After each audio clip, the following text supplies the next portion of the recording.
What's up, family? Man, I bless each and every one of you. May God continue to guide you, keep you, comfort you, aid you in your growth and development, as well as the healing stages of your life.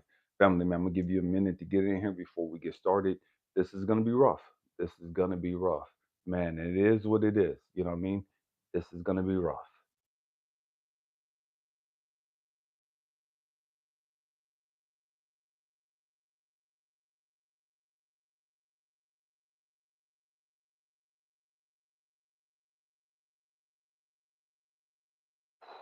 Man, I'm nervous. I'm nervous, man. I got to get back in the habit and the swing of actually doing these live streams. Man, family, first and foremost, man, I wanted to say thank you for all of you that reached out to me that are interested in a coaching and free coaching session. I will be contacting you, those of you that I've prayed over and that I feel led to do the free coaching session. I initially said it was going to be eight. Um, but we're going to do 10. It's going to be 10 of you that I'm going to reach out to within the next week or so to set up for the free coaching and mentoring session, the free 30-minute coaching mentoring session. Um, this is just part of my way of just giving back, part of my way of trying to be a blessing to you as far as the community. Um, Man, that being said, we're going to go ahead and get started. Bear with me, I'm a little tired. It's like the 14th day that I worked without a day off, and I got like seven more to go before I get a day off. But it is what it is, man. Family, we're talking about we have no enemies. We have no enemies, and it's a trip because so many of us we don't really understand that. So many of us, because of the stuff that we've gone through, because of the hell that we've gone through, man. Whether it's our childhood, past relationships that are failed, man, seems as though that we have all these enemies. It seems as though the government is against us, the Democrats, the Republicans, and just all these different agendas. People are against us. It's people at work. You know what I mean? It's people that we don't want to be involved with as far as relationships. It seems as though we have so many people that are against us. It seems as though we have so many people that are antagonistic towards us, or that hate us, that try to attack us, that try to derail us from our purpose, what we're supposed to be doing as chosen ones, as light workers. And the truth be told, man, we as chosen ones, we as light workers, we as star seeds, we as children of God, we've got to grow up emotionally. We've got to grow. We have to mature and understand that, man, we ain't got no enemies. I don't give a damn what they've done to you. You don't have an enemy. You know what I mean? That's a victim mentality. We've got to grow up. We've got to understand that it is what it is. You know what I mean? And we got to learn how to change our perspective and understand that everything is always working out for us. It don't matter what it is. It don't matter what you've gone through. And on this platform, I've used it to share my story. You know what I mean? Not to just keep rehashing the past, but to use it and to show you that, man, I've gone through some things. What's up with you? Also, I bless you. I've gone through some things in life. I've had my father murder my mom. I've had women break my heart and abandon me and reject me. I've had people on my job lie on me and try to derail opportunities for me. I've had people jealous of me and to try to stop me from getting promotions and all this other stuff. It is what it is. You can't change that no matter where you go. And when you grow up emotionally and understand that no matter what these people do, it's always working out for you. It's the immature people that run around and think that they got enemies. It's the immature people that think, man, you're powerless. It's the immature people. I'm talking about emotionally immature. The people that haven't put in the work, that think that people are against them. And it don't matter what these people think. It don't matter what these people do. They can literally hate you. They can try to kill you. They can try to destroy you. But when you grow up, you understand who the fuck you are. You understand the power and the authority that you have. You understand and you know, man, you can't be fucked with. This is going to be rough. This is going to be rough, and this is going to challenge your ignorance. This is going to challenge your issues. And that's what this platform is all about. I'm not here to pat you on your back and burp you and sing kumbaya to you. I'm here to tell you, cry if you want to, cry if you need to. Blow your motherfucking nose, lace your boots up, pull up your pants, and get back in the motherfucking game. I understand the shit hurts. I understand the frustration. I understand the disappointment. But you got to grow the fuck up and understand you can't take everybody with you. Everybody can't go into the promised land with you. This is going to be rough. This is going to be rough. You can't take everybody with you. I don't give a damn how much you love them. I don't give a damn how much they mean to you. What's up with you, poetic? I don't give a damn how much hope and prayer and thoughts and manifestations you put into this person going into your promised land season with you. You guys been able to do, you guys been able to grow old together and all this other superficial shit. You can't take people with you that don't belong with you. You can't take people with you that don't want to go with you.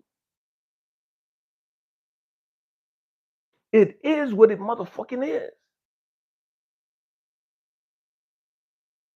One of the things that I've struggled with is that I want the best for people. I want people to be happy. I want people to be fulfilled.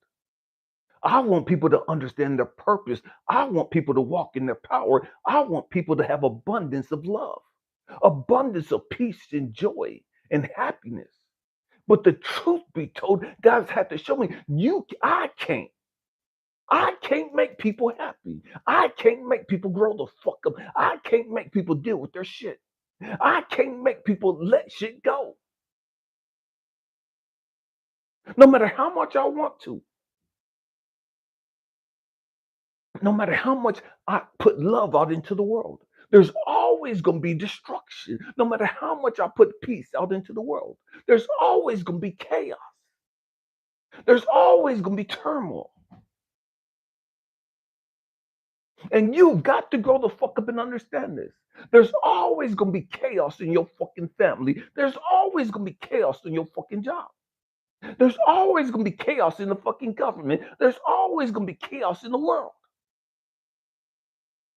You can't change that. Jesus Christ couldn't change it when he walked on this motherfucking planet for 33 years. Buddha couldn't change it.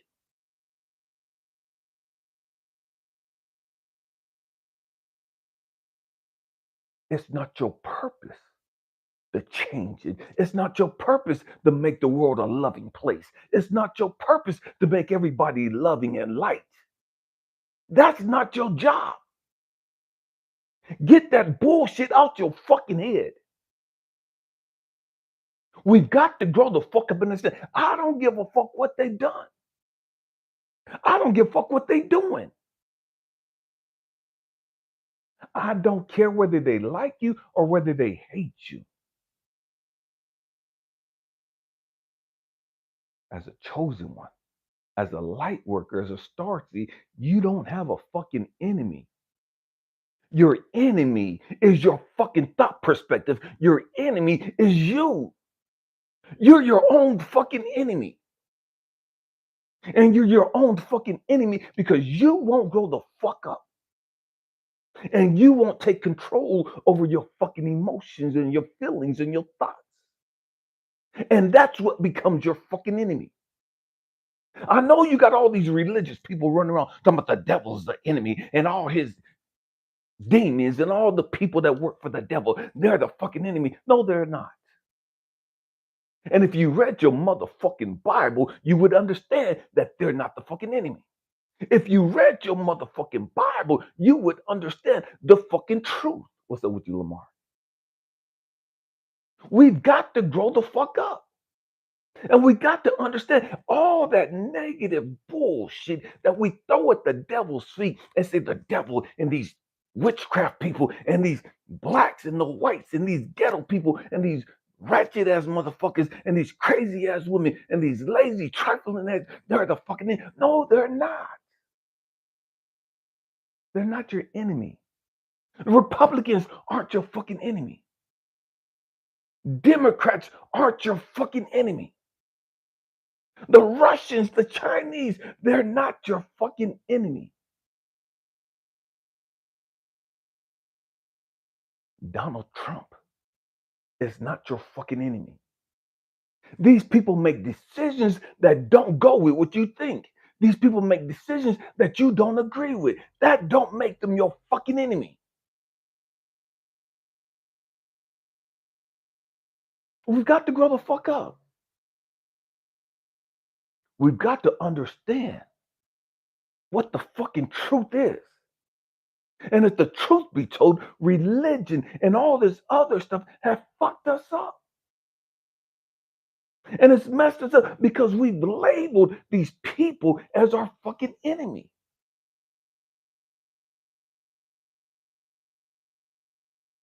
If you would go back and just pick up your Bible, for those of you that are religious, I'm not knocking Christianity. But Christianity's fucked up the world. The thought process, that don't make it our enemy. It's our lack of understanding of what the Bible is really saying that has us fucked up and twisted.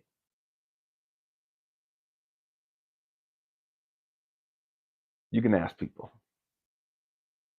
Christians, where's the devil? And the great majority of people say the devil, God kicked him out of heaven, and the devil's in the lake of hell, and he's in the pit of fire, and all this other bullshit. Because that's what they've been told. The devil's bound up in hell. That's what they told you. And you believe that bullshit. Because you wouldn't do your own due diligence, because you wouldn't do your own fucking research, because you wouldn't read the Bible for your motherfucking self.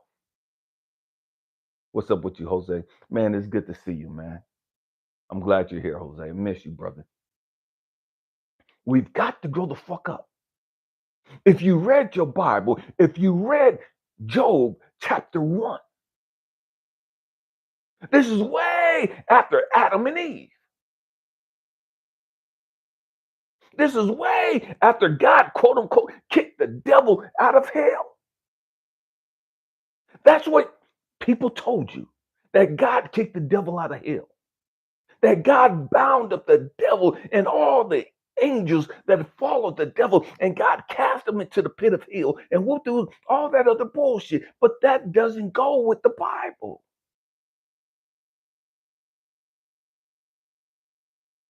Job chapter 1. And I'm not a Christian by any means at all. But if you read Job chapter 1, the beginning of the story talks about the devil going back and forth from heaven to earth. How can the devil be bound up in the pit of hell if he's going back and forth from heaven to earth? I got all the motherfucking time in the world for you to explain that shit to me. How the fuck can the devil be cast into the pit of hell if he's still going back and forth?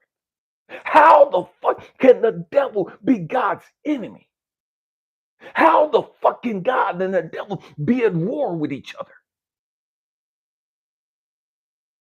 If God is allowing the devil, Lucifer, Satan, whatever you want to call him, if God is allowing him, it, her, whatever, to go back and forth from heaven to earth, when the devil was in heaven, walking amongst all the other angels, if there was a war, they would have checked the devil. They would have went to war with the devil. They would have beat his ass. They would have asked, hold on, wait a minute. God kicked you out of here. How the fuck are you back here again?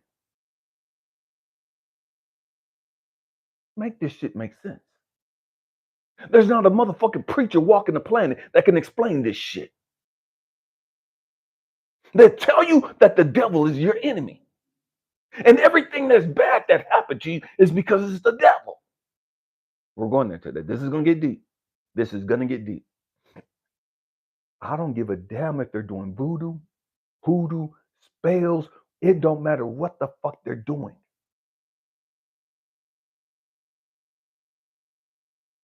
Job chapter 1. God asked the devil. God asked the devil. He didn't ask him, why the fuck you up here? Who let you in here? I kicked your ass out of here. God didn't say shit like that to the devil. That's in your fucking Bible.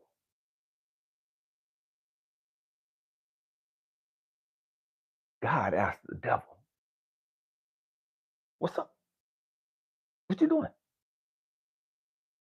He didn't have a problem with the devil being there. I'm just laying the foundation. This is going to get rough. Matter of fact, I got the Bible right here. I don't really read the Bible too much anymore, but I know what it says. I'm going to go real quick to Job chapter 1, because I don't know if you really believe this shit. Job chapter 1, again, I'm not a preacher, none of that stuff. You know what I mean? I don't push Christianity in any way, shape, or form, because I'm not a Christian. Where is it at? Job chapter 1.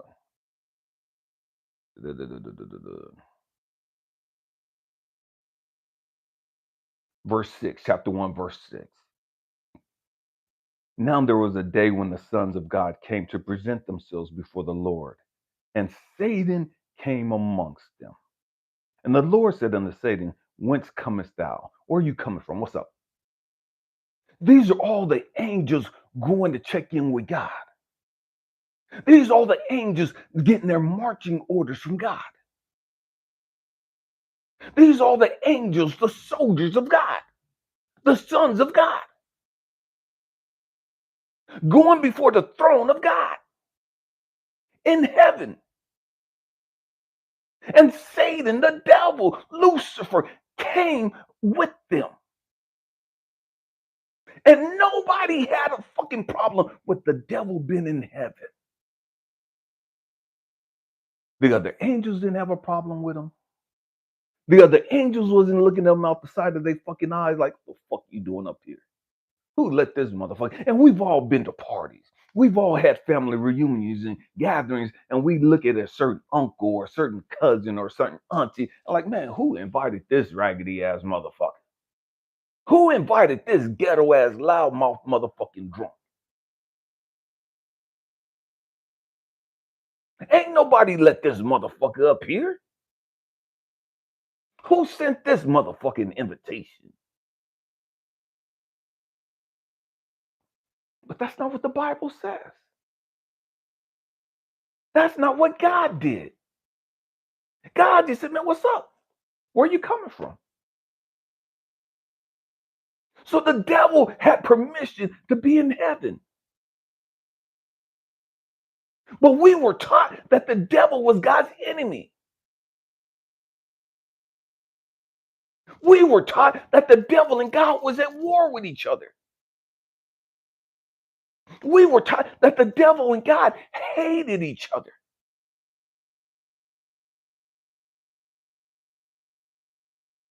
But that's not what your Bible says. It goes on to say, what? And the Lord said, whence coming down? And Satan answered the Lord and said, from going to and fro in the earth, and from walking up and down in it. And here's the trip. Here's the cold-blooded part. Here's the part that goes against our fucking logic. Here's the part that goes against our quote unquote enemy shit. That victim mentality. That us versus them. If they're not with us, they're against us. That's bullshit. That's bullshit. And so many of us, we have that perspective. Oh, if you didn't vote for Donald Trump, fuck you, I don't like you, and da da da. Oh, if you didn't vote for Kamala, then you're the fucking enemy, and da da da da. All this stupid ass divide and conquer shit. We're going there. This is gonna get rough. This is gonna get rough. And so here's the devil in heaven where everybody's trying to get to. Everybody wants to go to fucking heaven. And the devil is going back and forth from heaven to. And then God says, after the devil said, man, I've just been walking up and down earth, just checking it out. And God's like, okay, cool. Well, have you tried my servant Job? That's the fucked up part. That's the part that fucked me up. That's the part that confused the fuck out of me. That's the part that just messed my quote unquote theology up. And again, I grew up in Christianity. I was an ordained minister. But they didn't teach me this part right here.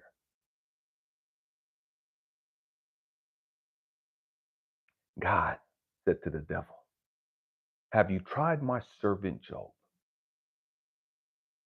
And the devil was like, yeah, but man, you protecting him. See, what we don't, I'm going to put this down because I'm done with this. I've already made my case.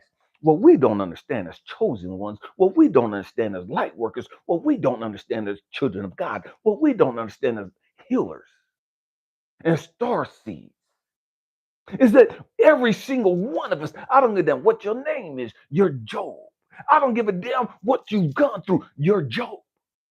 And when we truly understand the Bible, we understand that the Bible was there to teach us some shit about who the fuck we really are.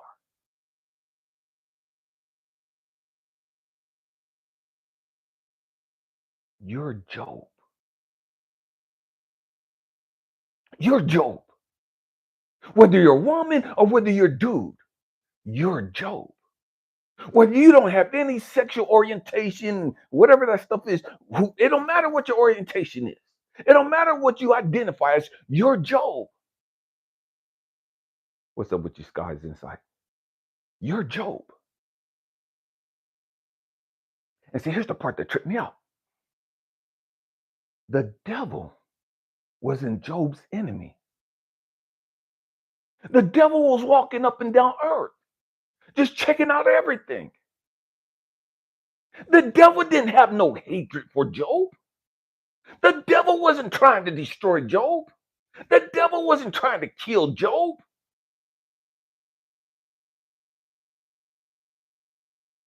And here's the trick.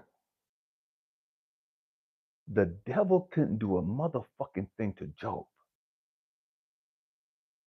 until God gave him permission. Let me say it a different way. Lamar, Sky's Insight, and everybody else in this platform, in the live stream. Nothing happened in your life that God didn't give authorization for. Nothing happened in your life that God did not sanction. Nothing happened in your life that God did not give the motherfucking green light for.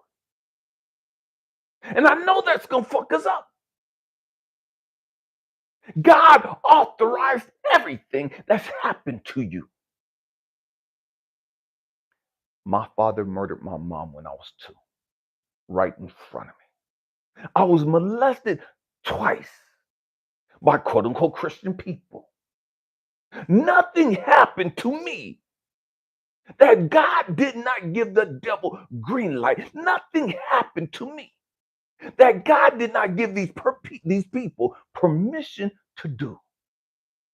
Nothing happened to you that God did not give permission for that to happen.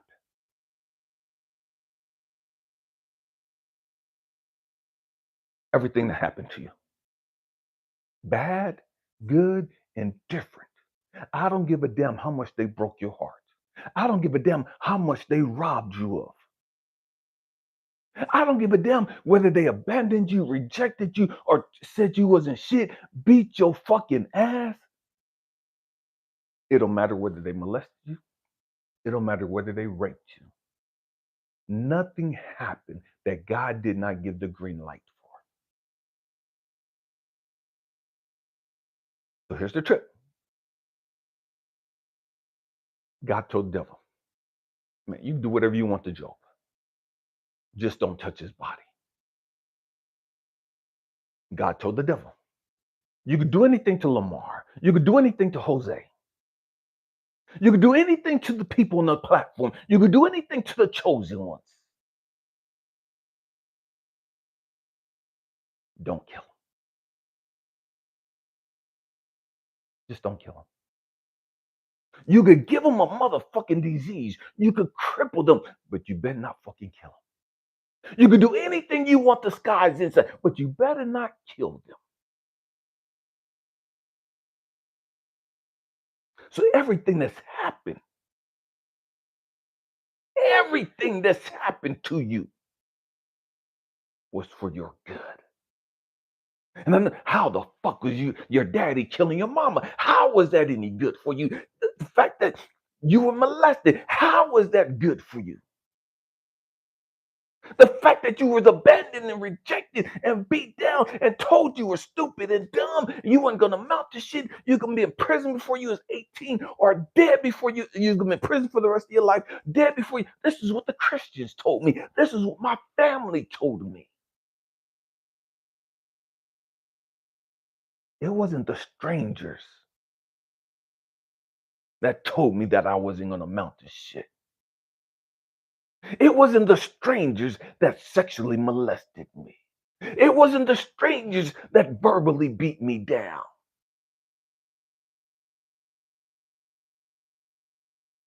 It was the people that I was connected to. And they couldn't do it unless God allowed them to do it. And because God allowed them to do it, doesn't mean that God was angry at you.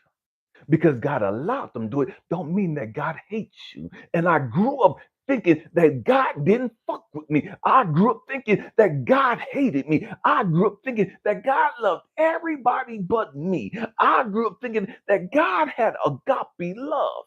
God had mercy and compassion for everybody but me.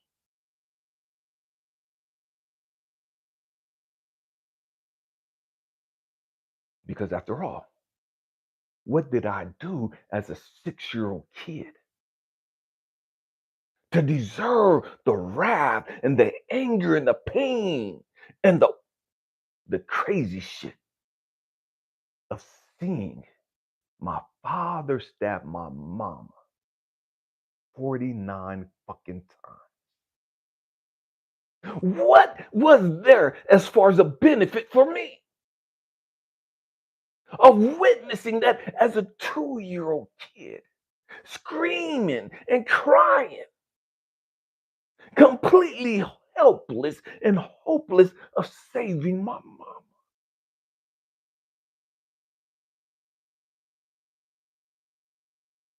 What did I get out of all of that? What did I get out of being molested as a 6-year-old kid? What did I get out of my family who quote unquote was Christians, who quote unquote was supposed to love me, who was quote unquote supposed to protect me, who was quote unquote supposed to be nurturing me and guiding me and helping me reach my full potential? What did I get out of my family tearing me down? What did I get out of my family beating the shit out of me? What did I get out of my family rejecting me?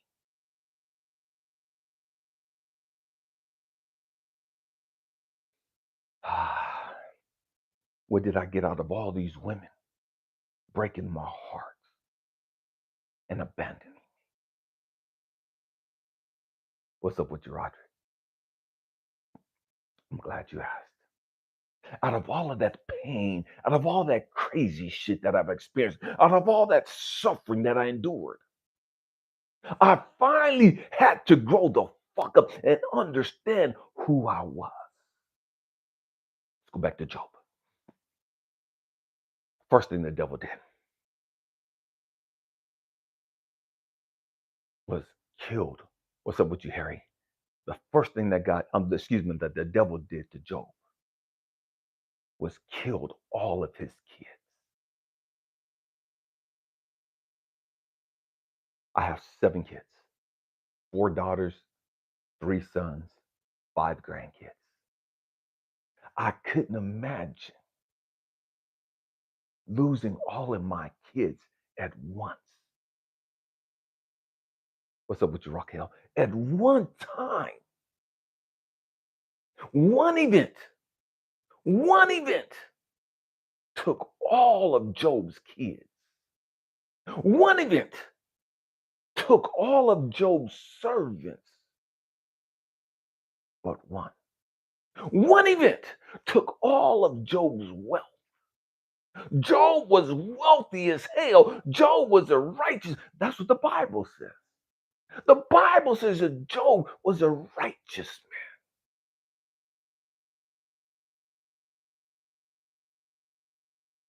Let me break it down.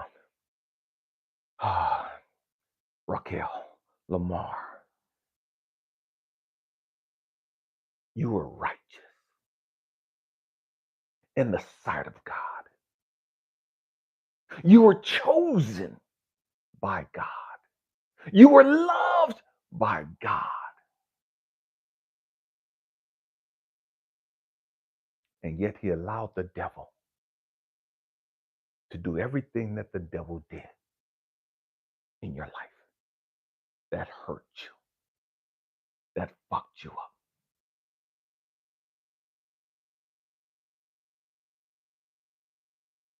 And again, not because God hates you, not because you were a sinner, not because you wasn't Christian, not because you wasn't righteous, not because you weren't lovable.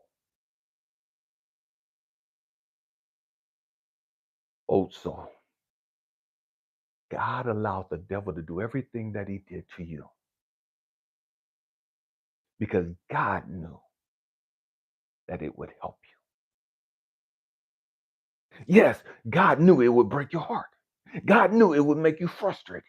God knew that everything you went through would make you an alcoholic and a drug addict and make you promiscuous, would make you feel like you're crazy, would make you feel suicidal and make you want to kill yourself, would make you depressed and overwhelmed and all these other toxic negative feelings that we attach to the shit.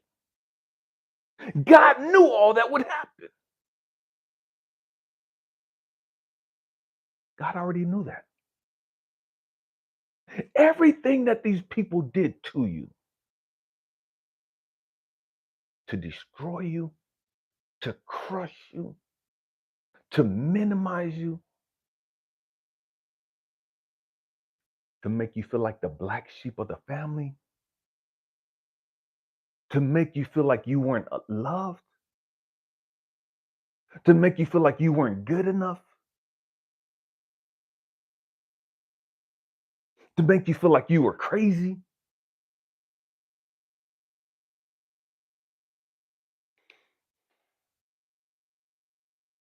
God did it out of his wisdom. God did it out of his love. How can I say that? Because once we heal, once we grow through that, we get this understanding. Again, I grew up, and I've already told you all the shit that I've gone through. And so I grew up feeling like I was powerless. I grew up feeling like I was hopeless. I grew up feeling like nobody would ever listen to me. I grew up feeling like no matter what I said wouldn't matter. No matter what I did wouldn't be good enough.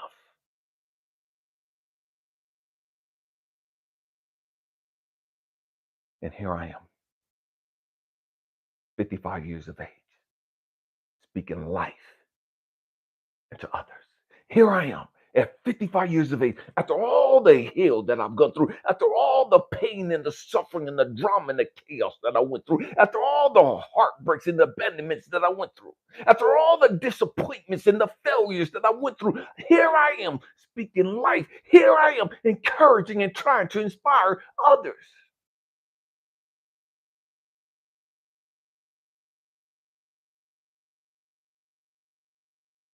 So all the shit that Job went through. And here's the trick. Job lost his kids. He lost his animals. He lost his wealth. And that wouldn't make the Job turn his back on God. Let me say it a different way. What's up with you, Angel? Everything that Job went through, it didn't stop Job, not just from loving God, but from being a man of God. Everything that you went through, I don't give a damn how much time you spent in the fucking pen. I don't give a damn how many times you've been fucking homeless. I don't give a damn how many times you've been strung out on dope. I don't give a damn how much or how long you've been slanging your fucking body around and just giving it around to people that didn't appreciate you and just sucking dick and fucking and doing everything you could to make money and to keep the lights on, to get fed and all this, to have a place to stay. It don't matter what the fuck you did. God saw you as righteous. God saw you as a child of God. God saw you in your purpose. And God knew that you would walk in your authority, walk in your purpose. But in order for you to truly understand who you are, you had to go through the hell that you went through. You had to grow through that fucking pain. You had to grow through that fucking suffering. You had to go and grow through that fucking loneliness. You had to grow into a place of, man, I'm good. I'm good. I don't need the validations from other people. I don't need other people to put me up on a pedestal to make me feel like I'm okay. I don't need other people to tell me how beautiful I am or how strong and how smart and wise. I don't need that bullshit. Why? Because when I was lonely and felt abandoned and rejected, when my phone was dry and nobody fucked with me, I learned who I was. I learned why I'm here.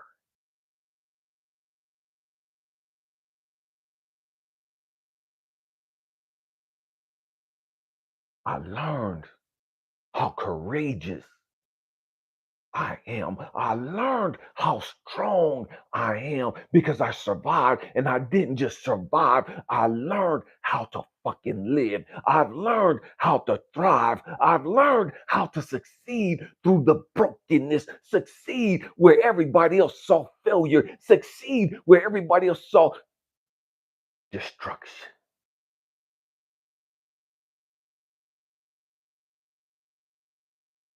I learned how to stand on my own two motherfucking feet. I've learned how to pat myself on the back when everybody else was tearing me down, when everybody else was minimizing my accomplishments, when everybody else was saying, you still ain't shit. You still ain't amount to nothing. You still ain't nobody. Nobody still like you. I've had to learn to just pat myself on the back and say, I see you.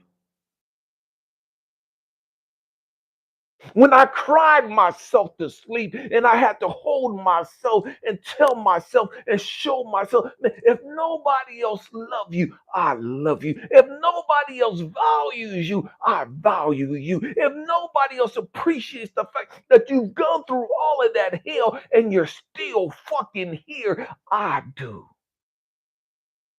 And every single one of us that are chosen, every single one of us that's a child of God, we've got to get to this place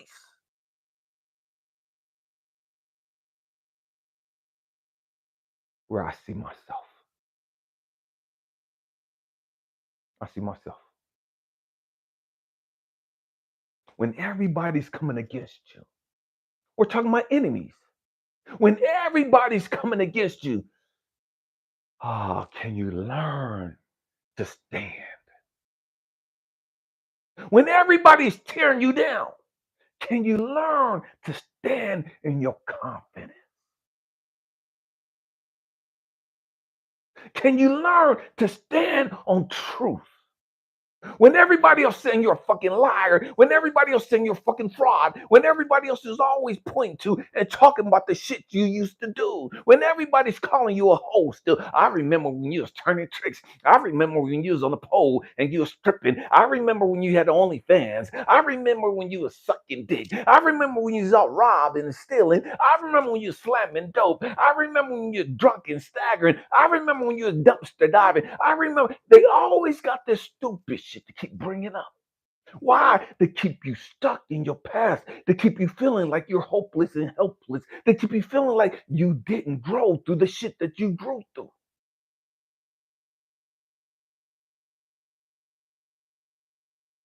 We, chosen ones, real children of God, we've got to grow the fuck up emotionally. And we got to understand who the fuck we are.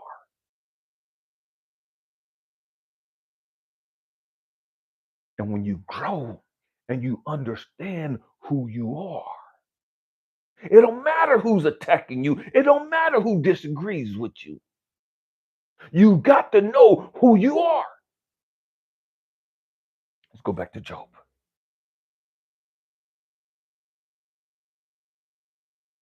Job was married.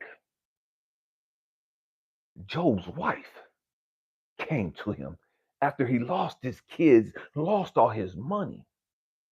And what did Job's wife say? Man, this is the God you serve? You call him God? You worship him? You believe in him? You following him? Look at the shit he's did to you. Look at the pain and the hell he's caused you. And this is the God you fucking serve? This is the fucking God you believe in? Look at the pain he's caused.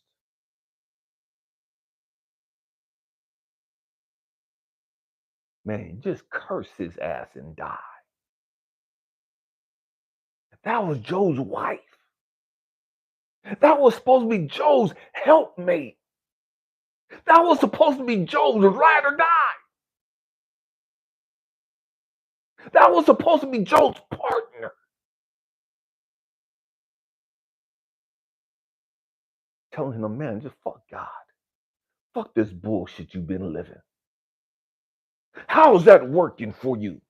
You a man of God? You a chosen one? You a star seed? How is that shit working out for you? Look at the hell you're going through. Look at the loneliness you're dealing with. Look at the pain and the rejection and the drama and the chaos you're in. Look at the hell you're in.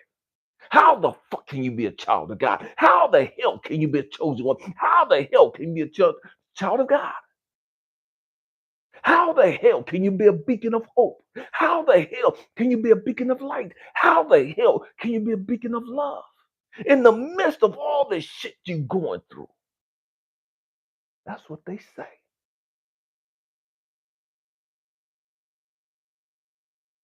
They ain't said it to just us. Job's wife said it to him. And it wasn't just Job's wife that said it to him. Job's best friends showed up on the scene. Job's friends, his partners, came in and they looked at everything that's happened to Job. And they was like, no, you full of shit. These are the people that are supposed to have Job's back. These are people that are supposed to believe in Job. These are people that are supposed to know Job better than anybody else.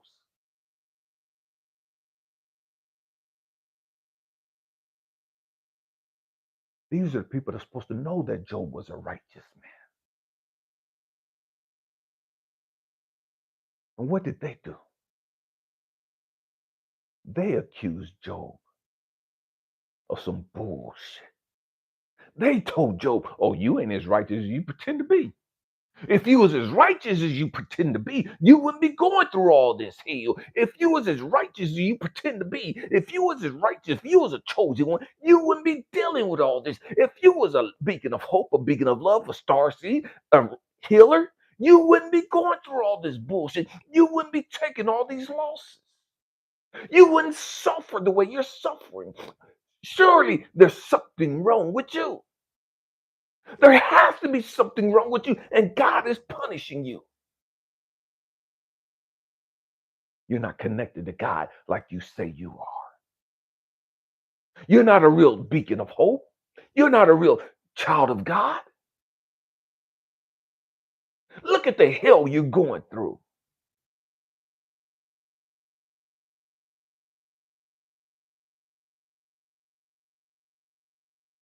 But before all of that shit happened, God had already stamped Job.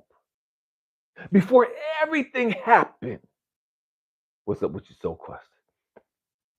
God had already gave Job the stamp of approval. Before everything that crazy happened in Job's life, God had already said, that's mine. Before all the crazy shit, God had already said, he's a chosen one. Before all the crazy shit happened in Job's life,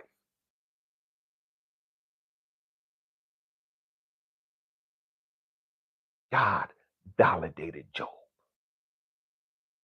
Old Soul, Lamar, Soul Quest, Jose, God's already validated you. I don't give a fuck what your family talking about. I don't give a fuck what your ex is talking about. I don't give a fuck what your baby daddy, your baby mama, your daddy, your mama, your aunties, your cousins. I don't give a fuck what your boss is talking about. God has already stamped your ass as certified. God has already given you the validation. That all the validation you need has already come from God. The only approval that you need has already been set in place. It's already been spoken throughout the universe.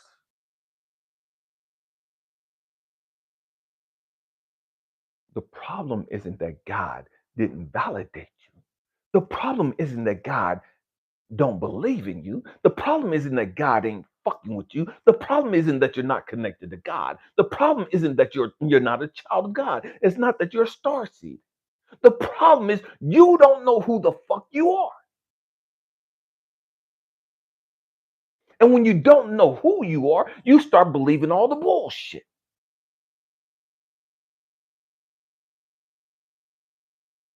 When you don't know who you are, you accept the crazy shit. You accept the chaos. When all the bad shit start happening, we take on this thing, this perspective. I fucking suck. I'm a bad person. I've made some mistakes in my life and God is just punishing me. God didn't forgive me. God won't forgive me because I made too many mistakes. I did woo-doo, and we start going down the list of everything that we know that we did wrong.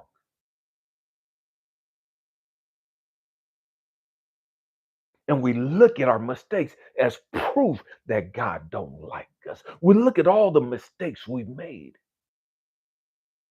and say, yeah, this is why God's punished me. This is why God is mad at me. Because my money's fucked up. Because nobody else loves me. Because nobody else believes in me. Because nobody else wants me. Because everybody's always taken advantage of me and hurt me. Everybody's always mistreated me.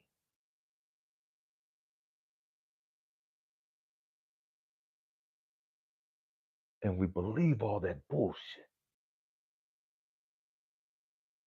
because we don't know who we are. Because we don't know the fucking truth.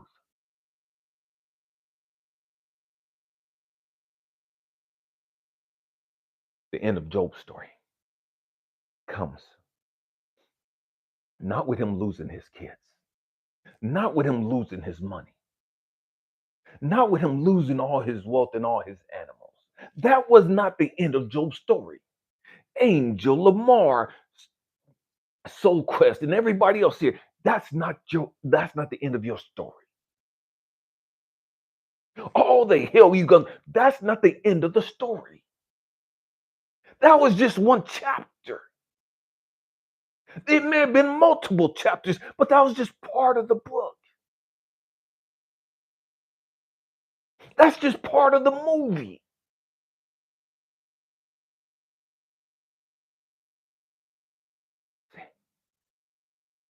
Oh, God help me. The end of Job's story. Job ended up more wealthy than he was in the beginning. Job had twice as much in the end as he did when he started.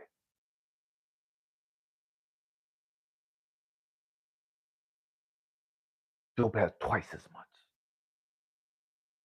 In the end, Job had a whole bunch of fucking kids.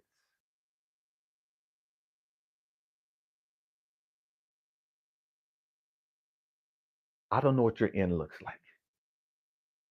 But I know that this right here, whatever chaos and hell you're going through, this isn't the end for you. This isn't the end of the story. I don't know where you're at in your story, but this isn't the end.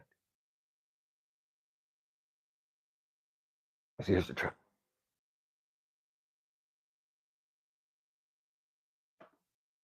The Job couldn't end up with twice as much if he had never lost what he had. You got to catch that. That's crucial. The devil touched Job. His body was stricken with a disease. But the end of Job's story, Job was healthy. Job was far more prosperous than he was before. Job was able to see his kids and his grandkids and everybody else.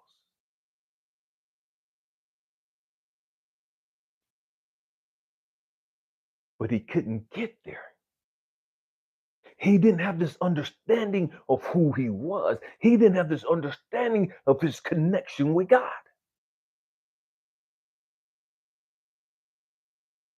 Until he had to lose it all. Until he lost it all.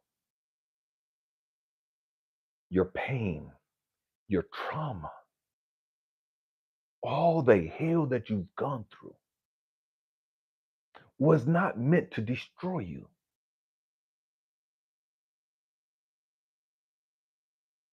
What did God tell Job? The devil. Do whatever you want to Job, but you can't kill him.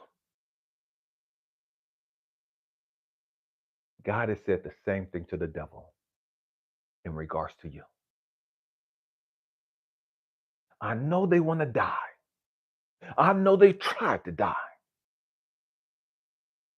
I know they've been homeless. I know they've slept up under the bridge and all this other stuff. I know that they were wilding the fuck out. I know they were angry at God. I went through a stage in my life. Again, my childhood was chaotic at best. I finally met this young lady named Cecilia. We were together 8 years. And then she passed away of breast cancer in 2015. And I was so fucking done. I was so fucking hurt. I was so fucking pissed at God. See, most people won't talk about how they were mad at God. Most people won't talk about how they were cursing God.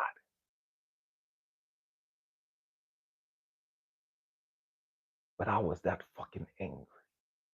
I was that fucking hurt. Where I wanted to go to war with God. I was that fucking angry at God. Man, kill me already. I don't give a fuck what you do with my life. I'm ready to fucking die. If I got to spend forever in hell, I don't give two fucks. I'm done. I'm done.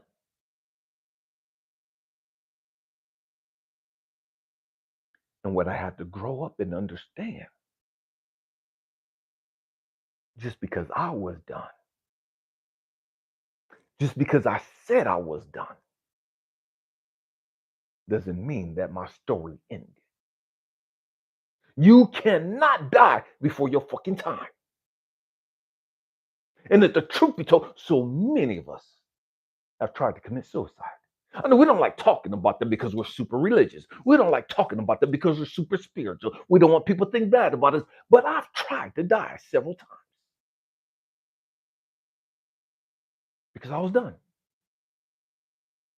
Fuck humanity, fuck God. I didn't give two fucks. I was ready to fucking die because I was tired of hurting. I was tired of carrying the fucking pain. I was tired of being disappointed. I was tired of the broken heart. I was tired of being abandoned and rejected. I was tired of being lied on.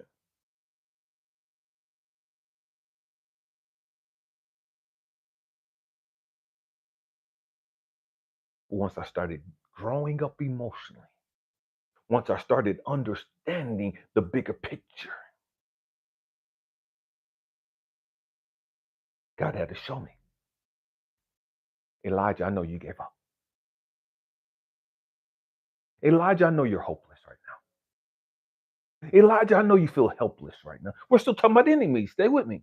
And God would have show me, Elijah, just because you're ready to give up, I'm not giving up on you. Elijah, just because you hate me and you've cursed me, don't mean that I'm giving up on you. Just because you hate me, don't mean that I hate you. Just because you quote unquote rejected me, don't mean that I've rejected you.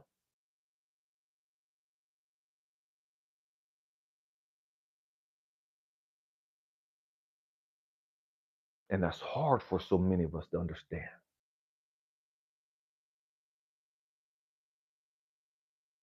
And so, one of the things that God did with me in my life, I started ministering to young kids.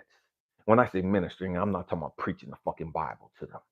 I started helping young kids in middle school deal with their fucking trauma.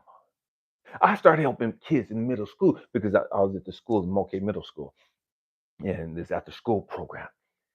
And it was fifth through eighth grade. And there were so many kids in the fifth and sixth grade, in the seventh grade, in the eighth grade that had already given up on life. There are so many kids that have already tried to commit suicide.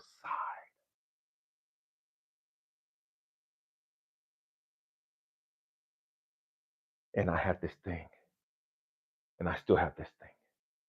No matter how much pain I've gone through, no matter how much suffering I've endured, no matter how much betrayal I've endured, no matter how much broken hearts I've endured, I didn't want kids to have to go through that. I wanted to help the kids who were struggling with not having a father figure. I want to help the kids who were struggling with not having their mama in their life. I want to help the kids who were struggling with their low self-esteem. I want to help the kids who were struggling with their sexuality. I was helping the kids who were struggling with just loving them, with just liking them.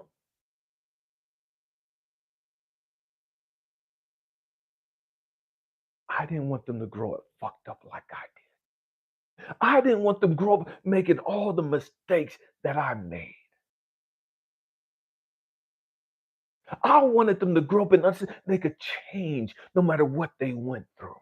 They can have a loving life no matter what they went through. They can have a prosperous life no matter what they went through. I wanted them to understand that they could be happy no matter what they were going through.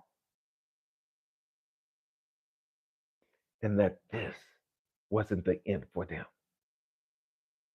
Not in the fifth grade, not in the sixth grade, not in the seventh grade, not in the eighth grade. So, for us here on the platform, let's go back down memory lane. Look at all the hell you've gone through since that time frame. Look at how much you've learned. Look at how much you've grown. Look at how much you've changed since middle school.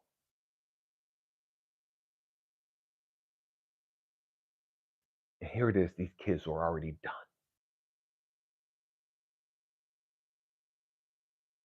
And God used my compassion for kids to start helping them, to create a safe place for them.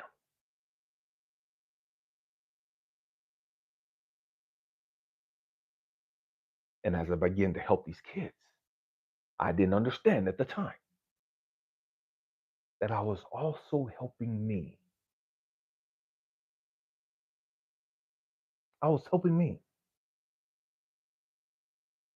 because I went from wanting to die to wanting to help these kids. I went from just fuck life, fuck the world, fuck da da da da. Man, I just gotta save as many kids as I can. I just gotta help as many kids as I can. My childhood was fucked. My life was fucked. But God, let me just help the kids. I know you don't fuck with me like that, God. I know you turned your back on me, God, because of all the hell and the stupid shit I did, because of all the mistakes I made. God, I know that we're not connected like that. God, I know you don't love me like that. But God, please just love the kids. God, please just save the kids. God, please help me help the kids. It wasn't even about me anymore. It wasn't about the hell that I went through. It wasn't about the suffering and the trauma and the loneliness that I was enduring. It was about, man, God, let me help the kids.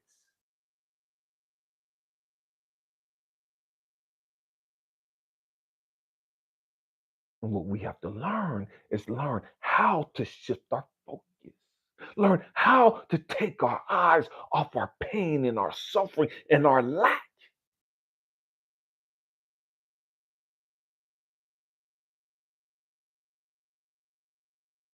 I went to China in 2016 and I was spreading my wife's ashes around China. And I tried to die in China. I didn't even want to come back. Understand? I have seven kids. I didn't even want to come back to the States. I was done. I couldn't take no more. I couldn't handle another fucking rejection. I couldn't handle another fucking heartbreak. I was done. I didn't give a fuck about adults. My heart, my passion was for the kids. Can we at least save the kids? Can we at least help the kids? We fucked up our life. We fucked up too much. But can we help the kids? Can we give them a chance to be all and do that we fucked up on? I know I'm not going to heaven. This was my mentality. I know I'm not going to heaven. I know I'm not loved by God. I know that God don't fuck with me. I know that God don't even like me. But can I just be here to help the kids?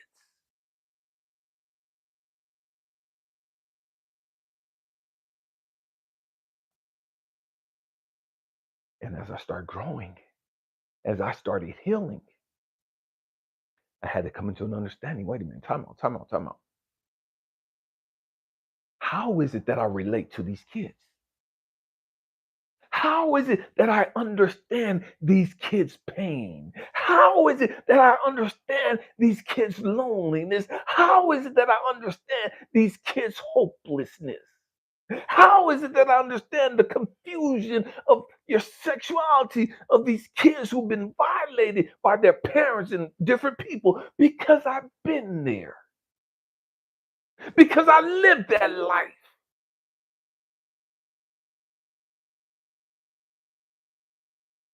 Because I lived that pain, that suffering. Because I lived that trauma. I can now relate to all these kids who are suicidal, who are hopeless, who had given up on life, who thought that this was hell and it wasn't going to get any better. I could only relate because I've been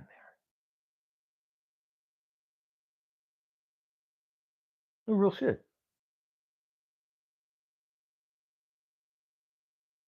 How can you be a beacon of hope?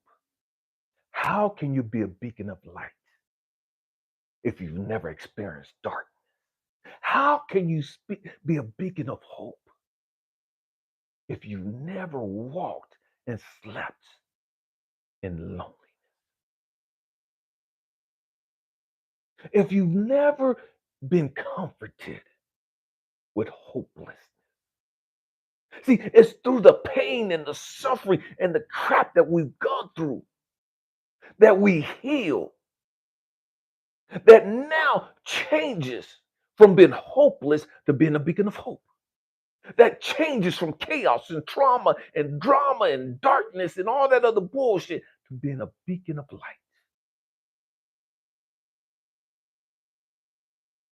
See, so many of us, we want the end result, but we don't want the chaos. We don't want the hell. We don't want the suffering. You can't shine until you've been crushed. You can't shine until you've been down in the fucking mud. We've got to grow the fuck up and understand who the fuck we are. We've got to stop feeling sorry for ourselves.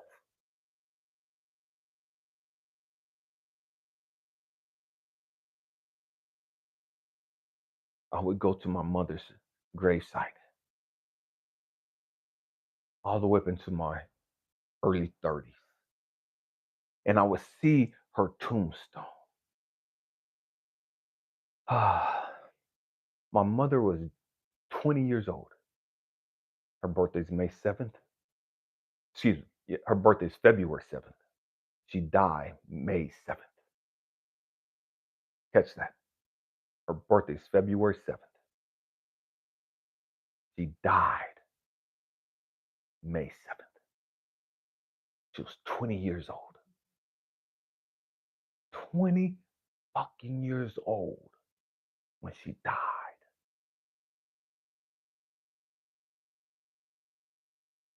I would sit there at her tombstone and I would shake and just cry and snot and just boo-hoo and just be crushed because I missed my mom.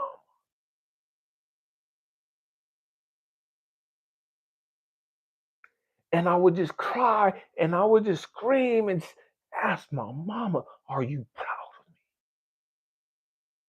Mama, I'm sorry. Mama, I'm trying. I just want to make you proud of me. It's real shit. I know we don't like talking about this stuff because we're so afraid of what people can think when they hear this. We're so afraid of being transparent to other people. You cannot be a beacon of hope. You cannot be a beacon of light until you overcome your fear of judgment of other people. You got to learn to become transparent, regardless of what the fuck they say, regardless of what the fuck they do. That ain't got shit to do with who you are. We've got to grow the fuck up. And so as I'm sitting there just crying, just hoping that my mama was somewhere in heaven, just looking down on me, hoping and crying, hoping that I was making her proud.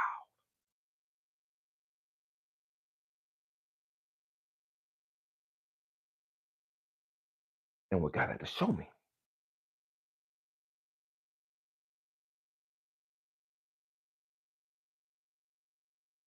why the fuck are you here? Conversation me and God had. Why the fuck are you at your mama's gravestone?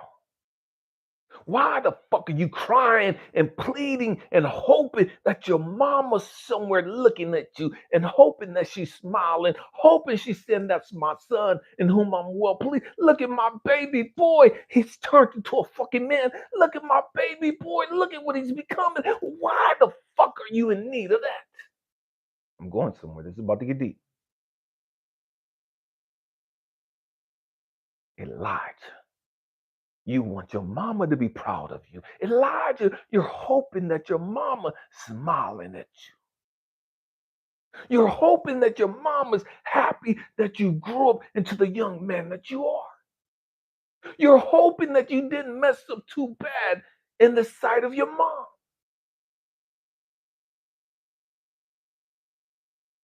Elijah, you don't even like you. Elijah, you're not even happy with you. Elijah, you're not even proud what you overcame. Elijah, you've never even learned how to celebrate your own accomplishments. The fact that you're still here and that you're trying to help anybody, it's a fucking major accomplishment, but you can't see that. The fact that you never truly gave up. Yes, you tried to commit suicide. Yes, you said fuck life, fuck humanity, fuck God, but you're still fucking here and you're still trying to make a difference.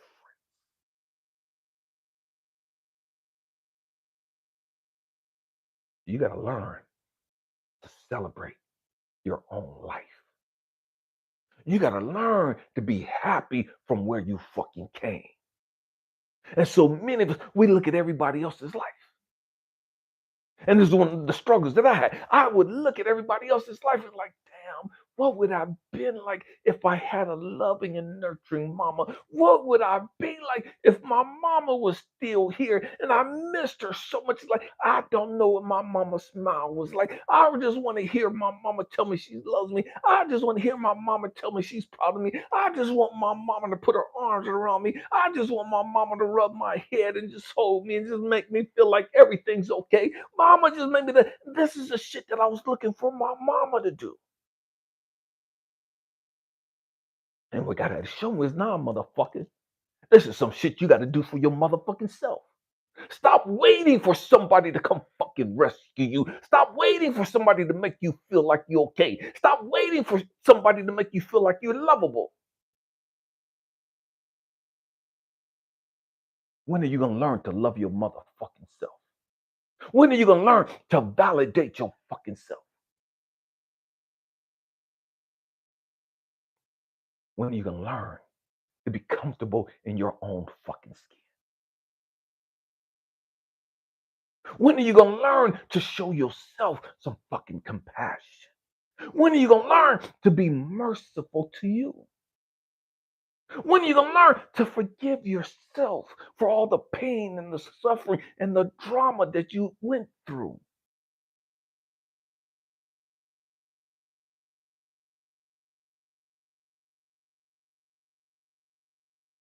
And so I had to grow up and I had to understand, damn, everything, everything, everything that I went through has helped me become who I am. It was the pain and the heel. It was the lack of love given from the world that's made me so fucking loving. It was the fact that I didn't feel love from anybody in the world. I had so much love within me. And I couldn't understand how come people couldn't see that. I couldn't understand how come people couldn't just accept that.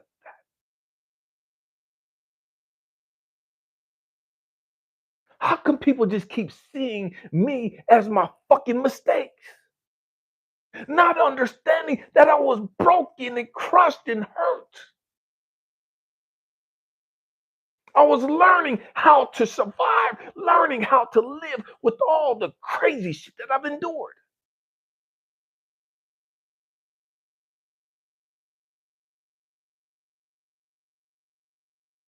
When I was young like that, we didn't have life coaches. When I was young like that, in the black community and the Hispanic community, a lot of the communities in America, we didn't talk about mental health. That was some punk shit. That was some weak shit. Man, the fuck up. Everybody got suffering. Everybody got shit. Everybody's going through some shit. Man, the fuck up. Stop whining. That was the shit that they was told us. Just go to church and just pray about it. Just give your shit to Jesus and you'll be okay. Jesus didn't take my shit. Jesus didn't take my fucking pain. Jesus didn't take my fucking trauma. Jesus didn't heal my mental health of seeing my daddy murder my mama. Jesus didn't heal my fucking issues of being sexually molested.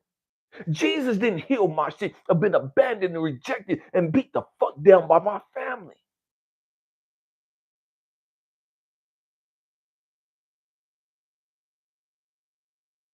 No matter how much I prayed, no matter how much I tried to do right, no matter how many scriptures I memorized, no matter how many songs I sung, my pain was still there. My hurt and brokenness was still there. And it wasn't going to go away until I dealt with the shit.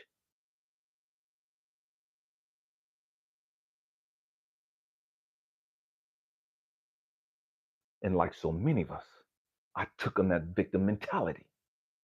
Life's not fucking fair. How come I didn't grow up in a successful family? How come my daddy wasn't a fucking doctor or a lawyer or a business person? How come my daddy didn't play fucking professional sports? How come my mama's not here?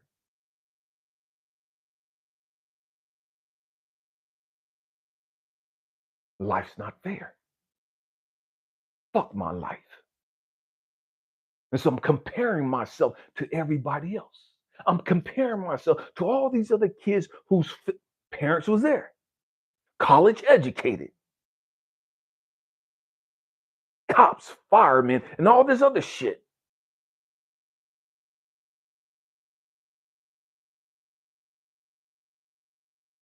And I'm looking at these kids elevating life. And it's like, damn, how come that couldn't be me? How come that ain't me? Why did life have to deal me such a bad fucking hand? How come I had to grow up in this toxic ass, fucked up ass family? How come my daddy had to be a fucking murderer?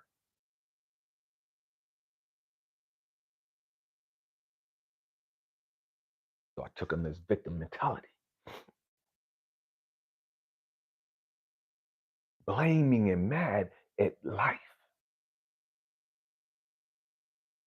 hating white people because of the quote unquote shit that black people was going through. Hating white people because of what they did to Native Americans. I'm part Native American. Hating white people because of slavery. And what got that shit? Nah, motherfucker, when you gonna grow the fuck up? When you gonna stop being a fucking victim? When you gonna stop blaming everybody else and understand that it's all fucking good? Understand everything is always working out for your good. And I didn't understand that. How the fuck you gonna tell me, God, that this is working out for my good? How the fuck is this working out for my fucking good? I'm broken, da, da, da, da, and I'm showing God all the shit that I ain't got.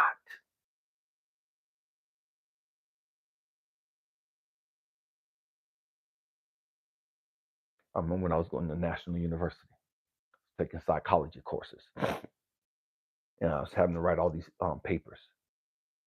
And the psychology, the teachers and the professors, they would sit there and read my paper, and I would get A plus plus plus, and they would write their telephone numbers on. Man, you're gonna make a great psychologist, and I can't believe that you're just a freshman. I can't believe you're just a sophomore. And man, where'd you learn this from? Man, we're just learning this in our doctorate and da da da. And how'd you know all of this? And I couldn't understand how I knew all this shit. I knew this shit because of my fucking pain, because of my fucking abandonment issues, because of my low self-esteem, my fucking self-hatred, and all the other fucking issues that I had.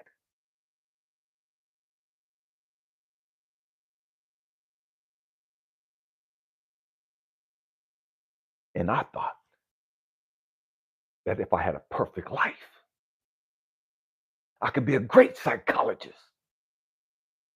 But it's not the perfect life that makes you a great psychologist. What makes you relatable to other people, what makes you a beacon of hope, a beacon of love to other people is the fucking pain and the hell that you outgrow.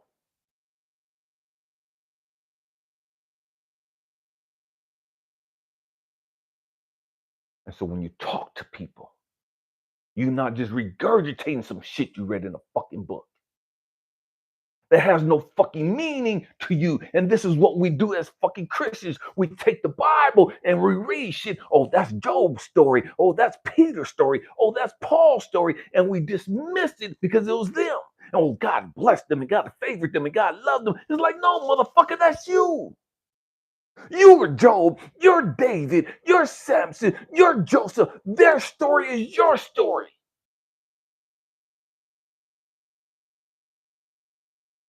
Their story. This is your story. You're Joseph.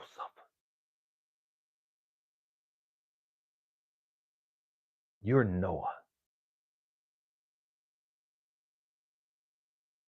You're Job. We look at all these people and we put them up on this pedestal. Man, they're great men of God and they're mighty men of God and da da da. No, that's you. That's you. But we've been taught to invalidate everything we've done. We've been taught to dismiss ourselves and our accomplishments. We've been taught that we're not good enough. And so it's always easier for us to lift other people up. It's always easier for us to see the greatness in other people while minimizing the light within us.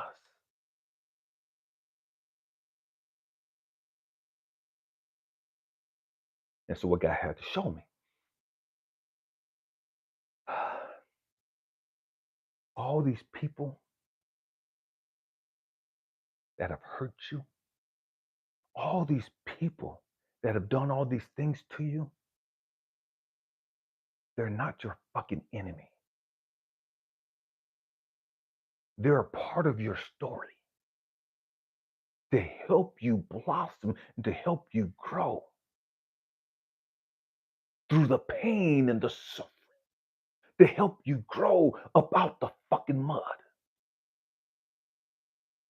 One of my first tattoos I have on this shoulder is a lotus flower.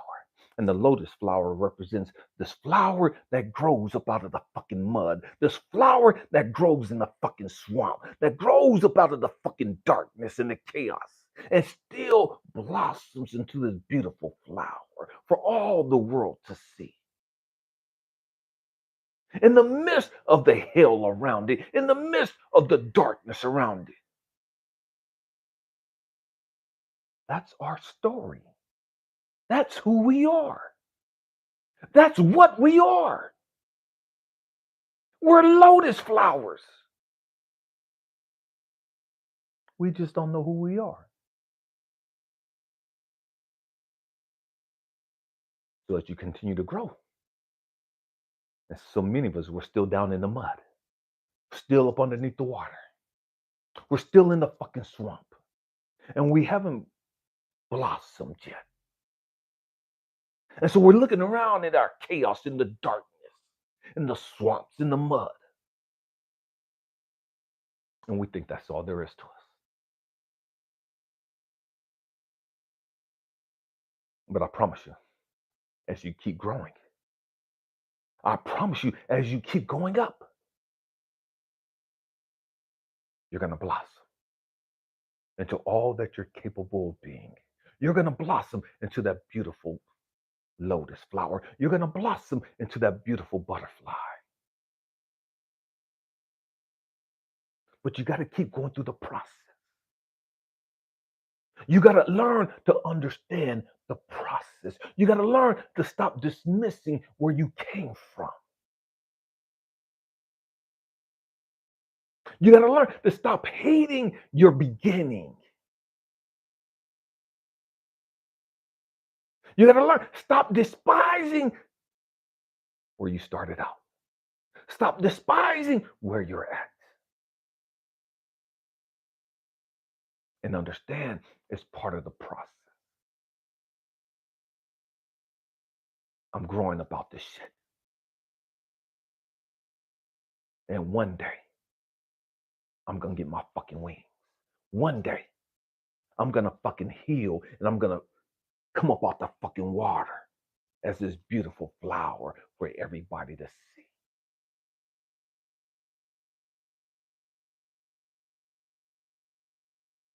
They didn't know you were a lotus flower. They couldn't see you up under the water. They couldn't see you down in that fucking mud. They couldn't see you down in that fucking swamp because you hadn't broken through the surface yet. So they couldn't see how beautiful you were. They couldn't see how strong and courageous you are.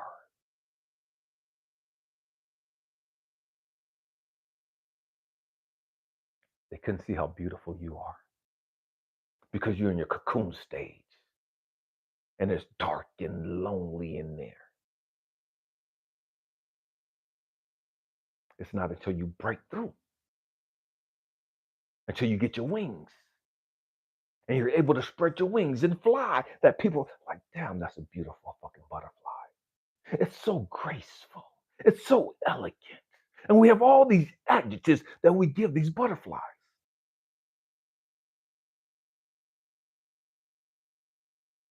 But we can't see the butterfly until it comes out the cocoon. We don't know how beautiful the butterfly is going to be until it comes out the cocoon.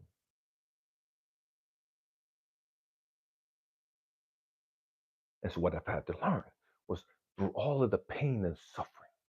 When I look at all the people that's hurt me, when I look at all the people that abandoned me, when I look at all the people that broke my heart, that lied on me and tried to destroy me and all the shit that they've done, my perspective completely changes from being a fucking victim. My perspective completely changes from being helpless. My perspective completely changes from being fucking hopeless. My perspective changes to damn, I'm good. And it's not a state of fucking arrogance.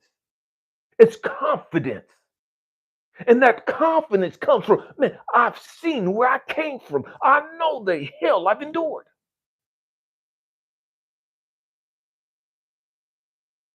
And because I know where I came from, because I know where I started out at, because I know my deep rooted issues, because I know my fears and my insecurities that I had to battle and overcome, I can now stand before the world confident, assured, not needing your validation, not needing your confirmation, not needing your praise. It's not because I think I'm better than anybody, it's because I know where I came from. I know what I've endured.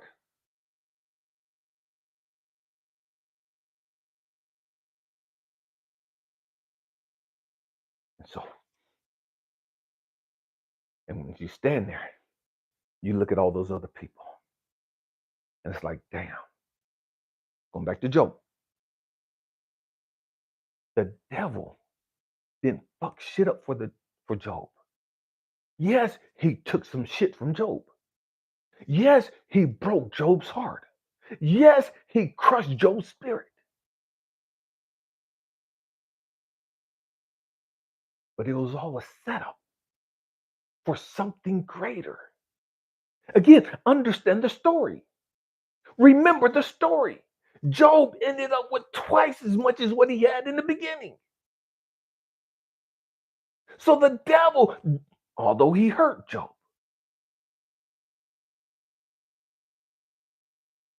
he was there to bless Job. He was there to help Job grow the fuck up emotionally. He was there to be a blessing in Job's life.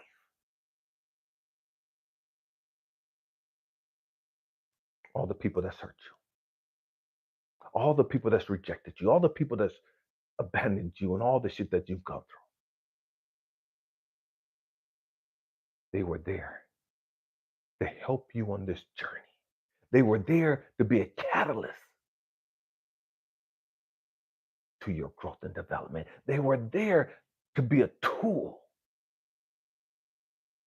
to push you on your fucking path of self-discovery, of self-acceptance, of self-love. They were a pawn in the fucking game. They're not your fucking enemy. They're a tool to help you be all that you're capable of being. They're a tool to help you become the strong person that you're capable of being. They're a tool to help you become the wise person that you're supposed to be. They're there as a tool to help you become the loving and nurturing and compassionate person that you're supposed to be. You don't see them as that because you're still fixated and focused on the negative shit. You're still fixated and focused on the toxic shit they did and how they hurt you. Because you haven't healed. Because you haven't healed. You haven't truly dealt with all that shit. You've swept it up under the rug. You quote unquote dismissed it and act like the shit didn't happen. You forgot about the shit. You get distracted with drinks and alcohol and smoking and relationships and work and money and all this other stuff to take your eyes off the pain and suffering, but you haven't healed from it. You haven't grown through it. So they're still an enemy to you. They're still a bad person to you. Because you haven't grown up. Because you don't know who you are. And it has nothing to do with who they are. It has nothing to do with what they've done. It's all you. It's all you.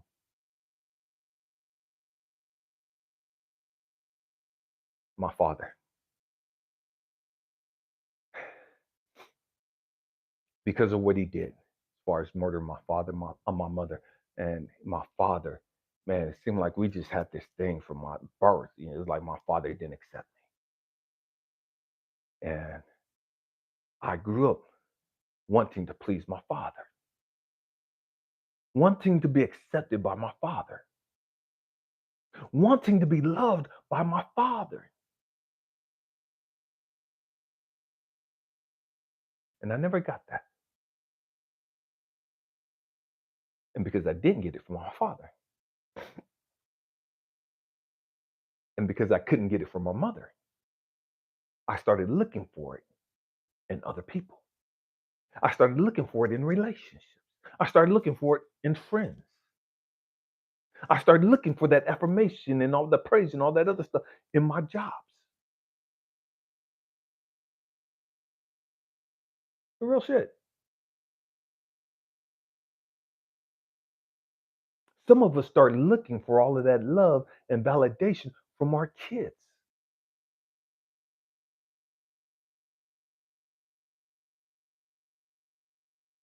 Once you heal from that daddy issue, that mama issue, whatever it is that you're dealing with, you're able to see them.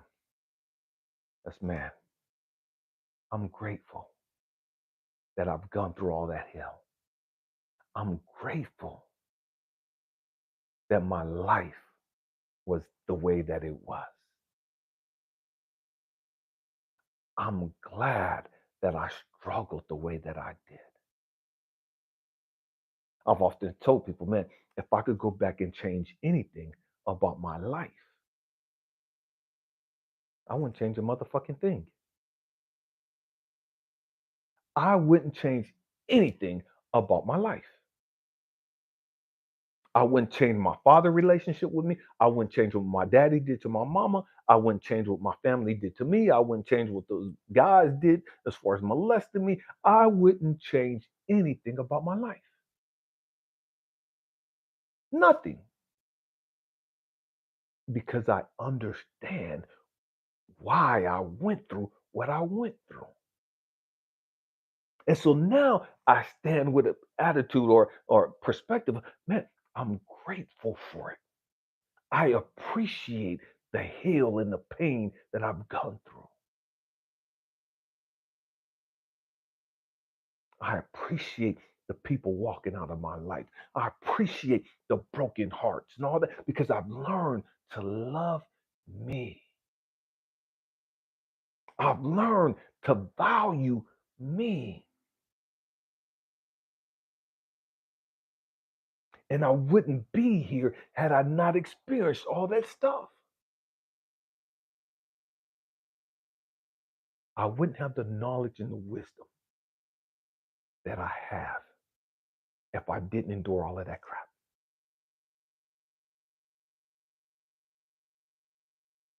It was the loneliness. It was the broken hearts. It was the abandonment. It was the rejection, the betrayals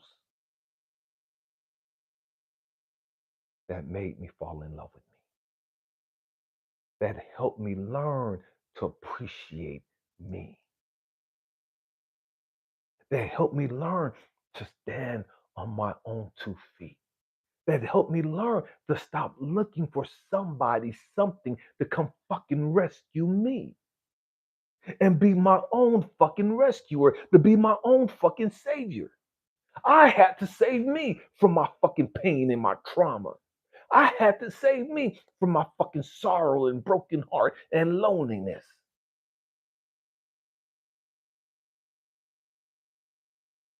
I had to grow the fuck up emotionally.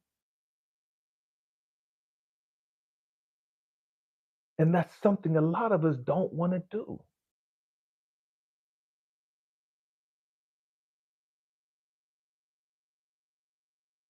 We don't want to do that because it's easier. So we say, and it's really not easier. We're just more comfortable because we've been here for a long time in the state of victim mentality. And so we choose to stay a fucking victim because we're comfortable there. We're used to it. And so it's easier for us to look at the Democrats, the Republicans, the Christians, and the Baptists, and the atheists, and the witches, and all these. It's easier for us to look at all these people that see life different from us as our fucking enemy.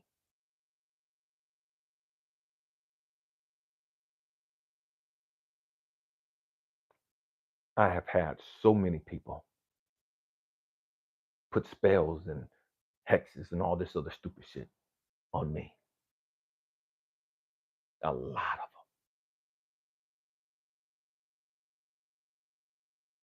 them. And in the beginning, I was angry and mad and frustrated and couldn't understand it.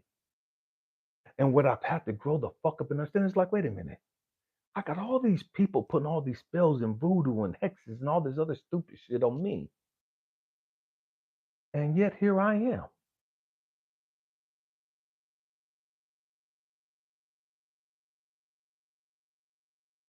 I'm still fucking here. I'm not just fucking here. I'm thriving now.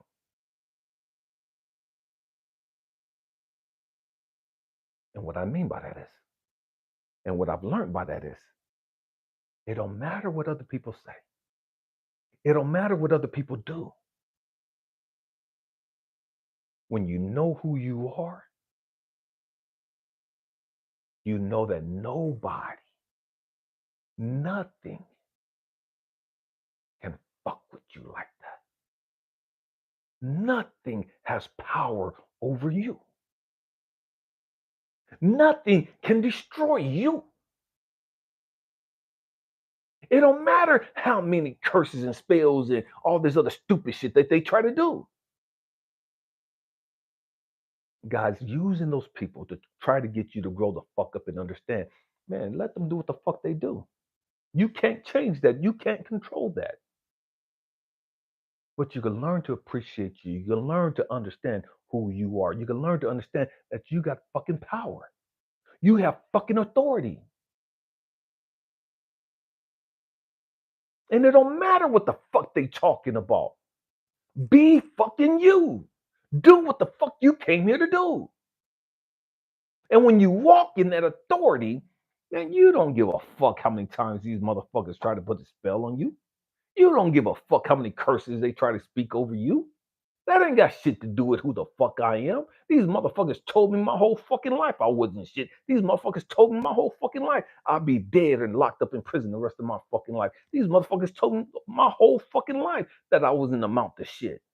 I've heard that shit since I was a fucking kid. I'm 55 fucking years old now. And I'm still fucking here. Doing all the shit that they said that I couldn't do. Going places they said I'll never go. Accomplishing shit they never dreamed of.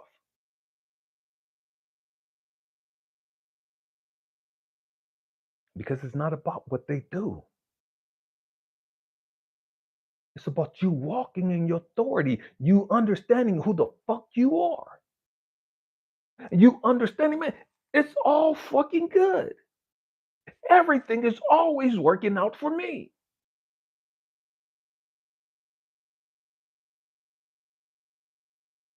And it don't matter if they praying to the devil or to whoever the fuck they pray to, whoever the fuck they talking to. Man, we're good. We're favored. We're chosen. We're chosen. We were chosen before we got to this motherfucking planet. We was validated by God before we came out our mama's fucking womb.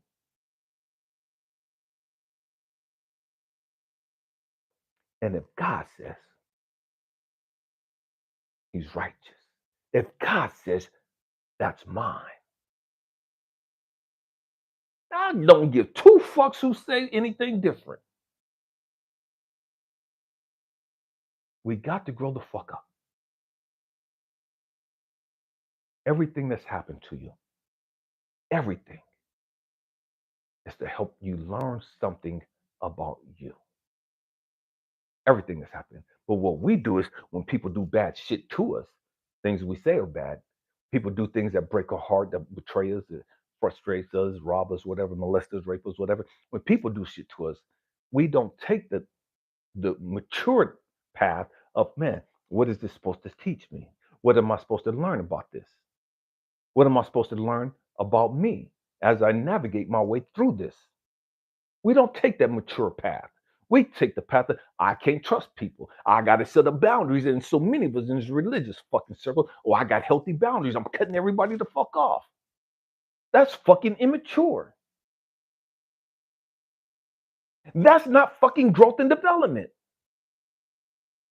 I know we say all these Christian and spiritual cliches, but the truth be the fucking truth. Man, you can't be fucked with when you know who you are.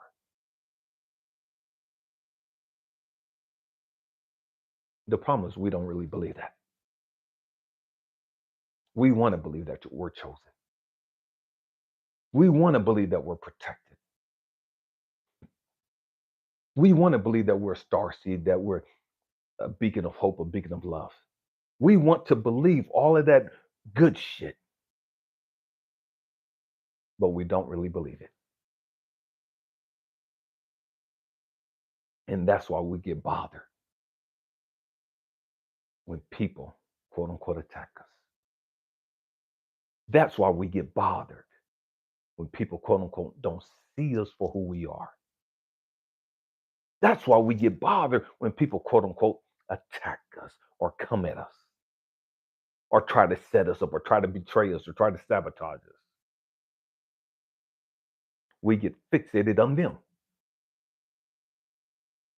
and what the fuck they're doing. And because we don't understand our fucking power, we automatically assume that they have power to make these things happen in our life. You believe that those witches, you believe that those warlocks, you believe that those people in voodoo and hoodoo and all these other spells, you believe that that shit actually has power over your fucking life. So you live in fucking fear. And so you take on this Woe is me. They're a fucking enemy. They're attacking me because you're fucking powerless in your mind. It's real shit. You believe you're powerless to them. You don't believe that you have the power to walk through all that shit. There's another scripture in the Bible that says, as I walk through the valley of death, as we walk through the shadow of the valley of death, I fear no evil. What's that say? Man, as I walk this fucking planet, as I walk this fucking journey, I don't give a damn how many people like me, how many people don't like me, how many people are jealous of me, how many people want to destroy me, how many people want to shut me up, how many people. Da, da, da, da. I don't give two fucks about that shit. That's their fucking issue. My responsibility is okay, I see what you're doing. It don't fucking phase me. It don't fucking matter to me because that's your fucking hurt. That's your fucking pain. That's your fucking issue.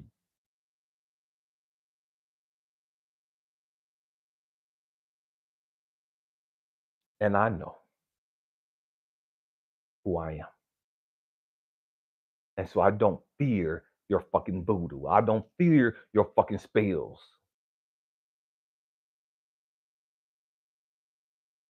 I don't fear your fucking curses.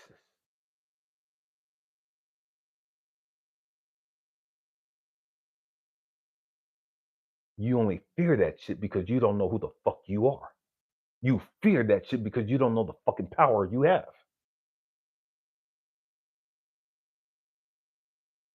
Yeah, it is what it is. We've got to grow the fuck up. We've got to stop blaming everybody else. We've got to stop focusing on everybody else. Your life, your journey ain't about what anybody else fucking did. Your life, your journey is all about fucking you. It's you. How did you handle the pain? How did you handle the trauma? How did you handle the rejection? How did you handle the betrayal? How did you handle them cheating on you? How did you handle them lying to you? How did you handle them cheating on you? How did you handle them beating you? How did you handle them betraying you? How did you handle them molesting you? How did you handle them raping you? How did you handle them skipping you over when it came to a promotion and you knew you were qualified? How did you react to that? How did you respond to that? That's the fucking question. Stop focusing and fixating on everybody else and giving everybody fucking power over your life. Because when you sit there and you just, my fucking boss ain't shit. She knew I was qualified for that fucking position and she's getting me over that fucking bitch. Da, da, da, da. We have all this shit and we're giving these fucking people power over our fucking life. Like you can't get that promotion even without your fucking raggedy ass no good fucking boss. She ain't got to validate you. When you know who you are, you know that man, God could take you out the fucking picture. God could move your ass to the other side of the fucking country. God could cause whatever the fuck he want to happen. Where if the promotion's for me, I'm gonna fucking get it. Ain't a damn thing anybody can do about it. Case closed. It ain't up for conversation. That furrow, man, you need to go somewhere with that bullshit. I'm a grown ass man. I do what the fuck I want to do. But we got to grow the fuck up. We got to stop giving people power over us. You got to stop giving the fucking devil power over you. You got to stop giving the government and these politicians and these fucking religious people power over you. You got to grow the fuck up and understand you have all fucking power. You. The one that everybody rejected, you. The one that everybody abandoned, you. The one that everybody didn't think shit about, you. You're powerful beyond your wildest fucking imaginations.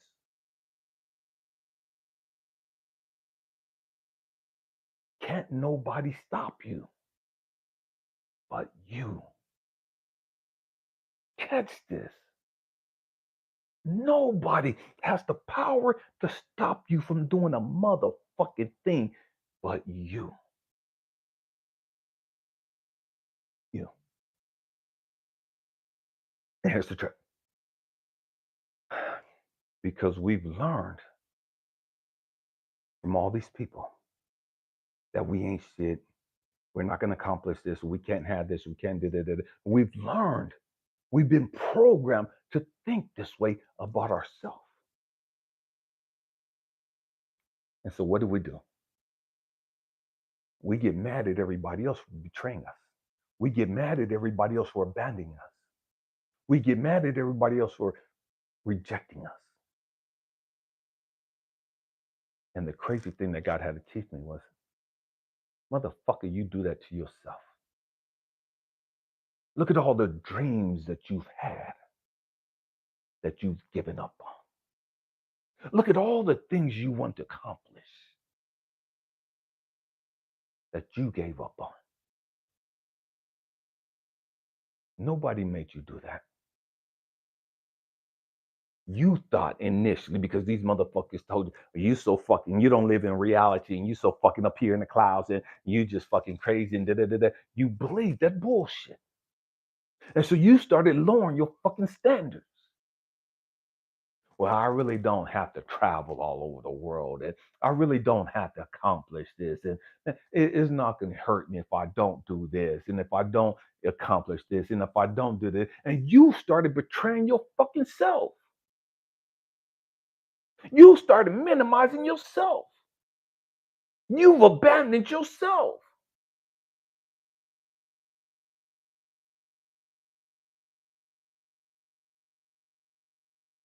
We got to grow the fuck up and understand this is your fucking world. This is your fucking life. This is your fucking story. This is your story. The question is, how are you going to write the story? How are you going to write this movie out? Is this movie going to end with you living in fucking poverty?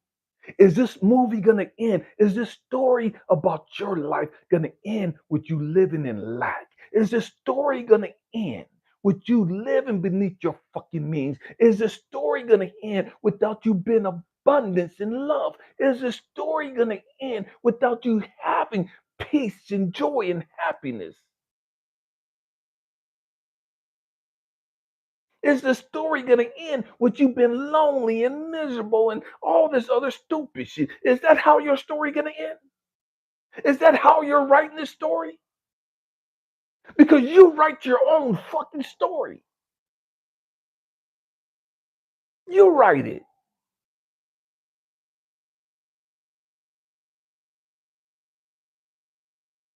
What happened to you as a kid was just the beginning. You now have the authority, the responsibility to write the rest of your fucking story. You can't change what happened. You can't go back in time and undo anything that's transpired. All you can do now is sit there and say, okay, enough of the bullshit. I'm sick and tired of hurting. I'm sick and tired of being fucking lonely. I'm sick and tired of being fucking miserable. I'm sick and tired of being fucking depressed. I'm sick and tired of being fucking suicidal. I'm sick and tired of being fucking racist. I'm sick and tired of being fucking homophobic. I'm sick and tired of da. I'm sick and tired of da. Oh, I'm changing the motherfucking narrative. I'm changing the motherfucking story. I'm changing the story. I don't need anybody's permission to change the fucking story. I don't need anybody's permission or authority to write my story the way I fucking want to. Take back your motherfucking power. Take back your fucking power over your life.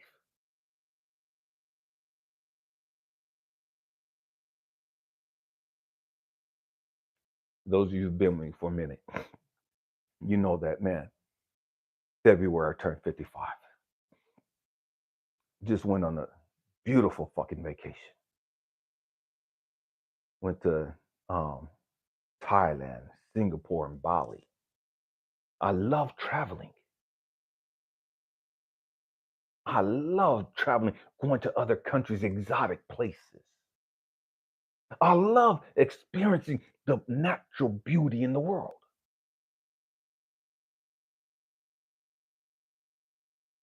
I grew up a poor kid in fucking California, living on fucking welfare. My aunt, who raised me, was a single parent, raising 5 of us. 5 of us.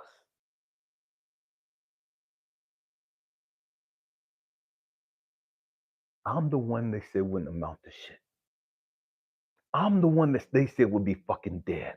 I'm the one that everybody said would be in prison for the rest of my life. I'm the one that everybody said was the fucking black sheep. I'm the one that everybody said was a fucking curse to the family.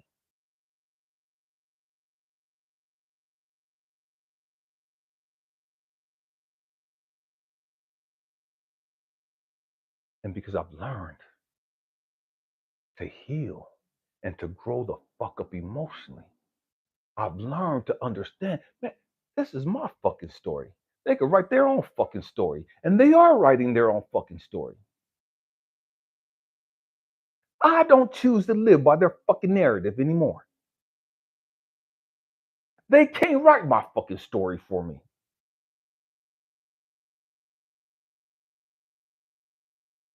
I have peace and joy. I have an abundance of happiness. I have an abundance of love and compassion. I've traveled the world. Why? Because I'm writing my own fucking story. And I don't need anybody's fucking permission. I don't care what people think about me. I'm going to write my story how I see fit.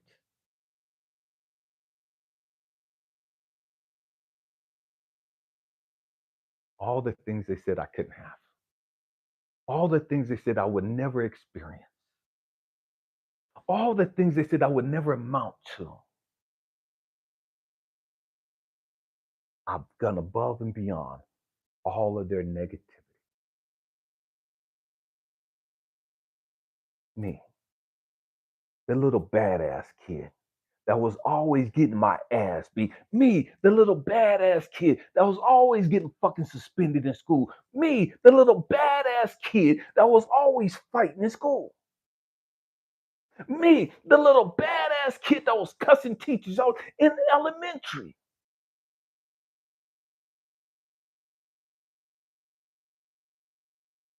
I can imagine how many people I've helped. I can't even stop to fathom to even understand how many people all over the world that I've helped.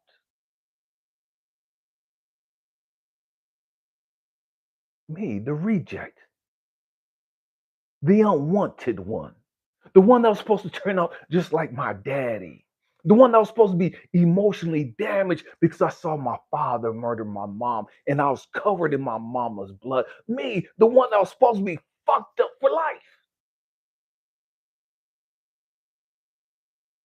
And they don't understand how I didn't end up in fucking prison.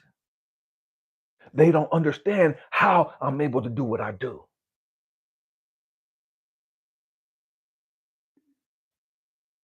Because it's not about what they think.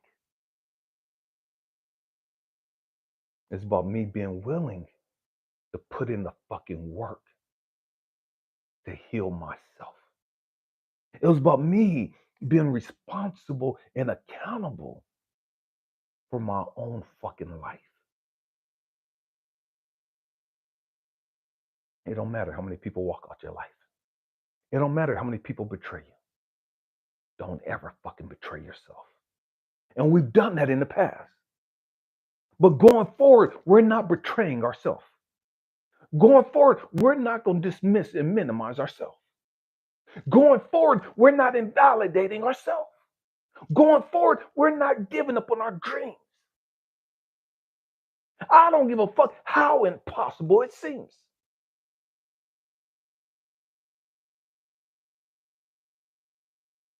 Again, if you've been with me for a minute, you know that in 23, March 18th, I had a young lady that I was married to who, man, she had me locked up in fucking jail over some crazy ass fucking accusations. She tried to fucking bury me. I was fucking homeless, sleeping on a fucking train in New York. Lost all my shit.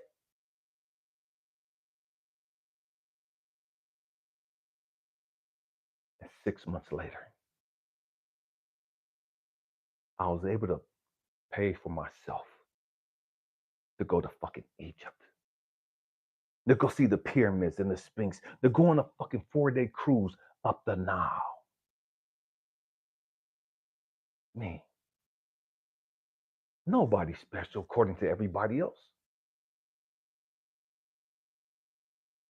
I wasn't shit according to everybody else.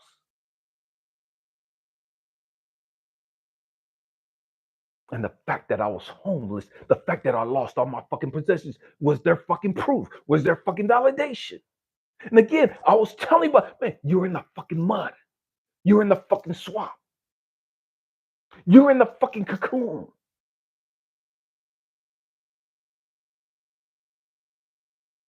Don't stop the process. Don't give up on you. Don't turn your back on you again. It don't matter what it look like. It don't matter what it feel like. Yes, I felt abandoned. Yes, I felt angry. Yes, I felt betrayed. Yes, I felt unwanted and rejected. Yes, for a minute, I felt like I wasn't shit. Yes, I had the fucking victim mentality for a while.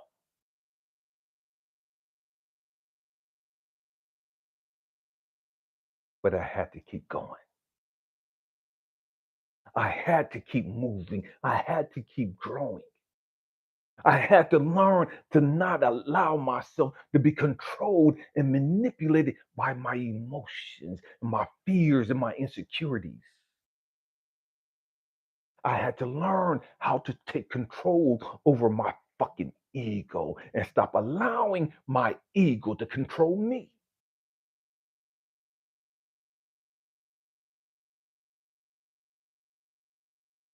This is our responsibility. This is the power that we possess.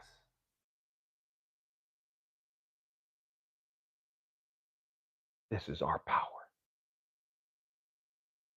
You got to learn to take back your fucking power. You got to learn how fucking strong you are.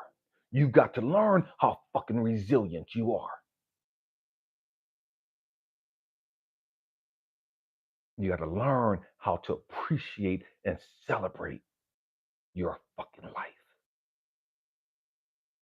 Celebrate the fact that you got up this morning. Celebrate that you had a job to go to this morning. Celebrate that whatever it is you got going on. Because you know that this isn't the end. This ain't the end. It only becomes the end when you give up and you quit.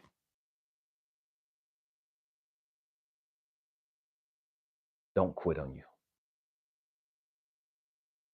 This is why I make these videos. This is why I have this platform. This is why I'm giving 10 freaking sessions, coaching sessions away for free. Because we can't, we have to stop giving up on us.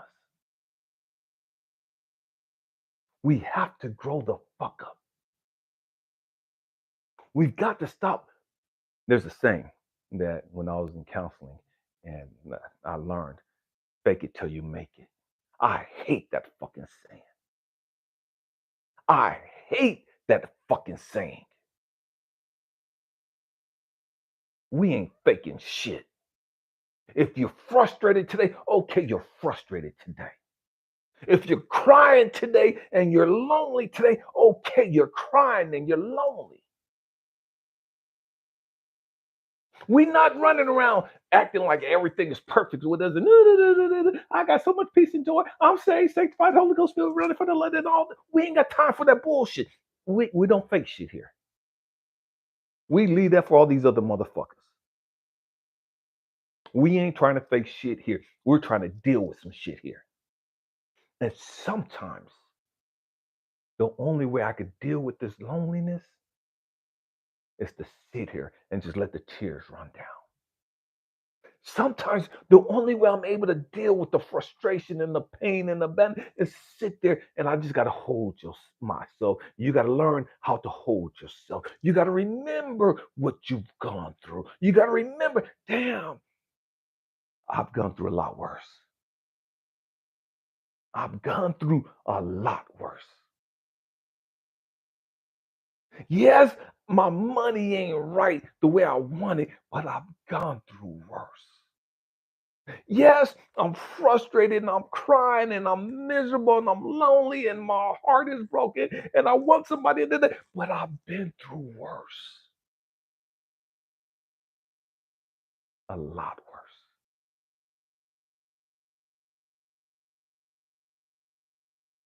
And I survived that. I've been through worse and I healed and grew through that. And if you can remember that, it'll change your fucking life. If you can remember that, man, I've gone through so much worse. I may not have everything that I want, but I remember when I had so much less. I remember when I didn't have shit. And so I learned to be grateful for where I'm at. I might be at the bottom of the fucking swamp. I might be in the middle of the fucking swamp. I might be right here at the verge of breaking through the fucking surface, no matter where I'm at in the process. I remember where I came from. And I remember where I came from in a state of gratitude. Why? Because there's other people that have gone through that too, and they're dead. There's other people that have gone through that too, and they've lost their fucking mind. There's other people that have gone through that too, and they're out on the streets and they're cuckoo for Cocoa Puffs. They have no idea where the fuck they're at. There's other people that have gone through what you've gone through, and they reacted in a way that's cost them their fucking freedom, and they're locked up in the prison system. They're locked up in the insane asylum, and they're never getting out.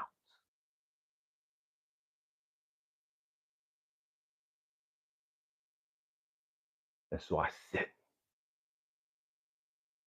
in my situation. I sit in my loneliness. I sit in my brokenness. I sit in my hurt. I sit in my confusion. And I'm grateful. I'm grateful.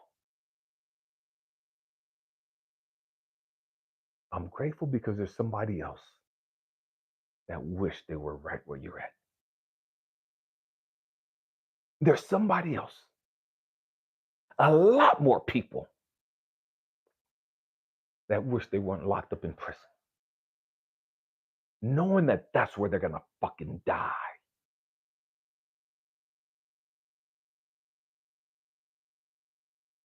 And here it is.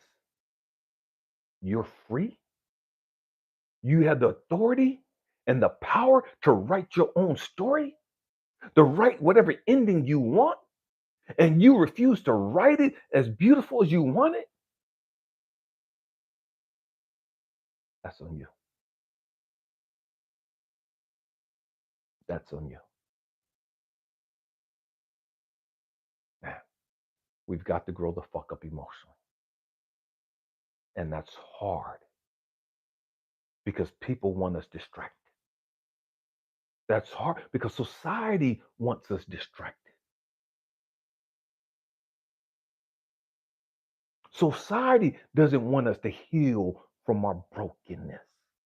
Society doesn't want us to come into an awareness of the power that we possess. Society don't want us to come into an understanding of the authority that we really have.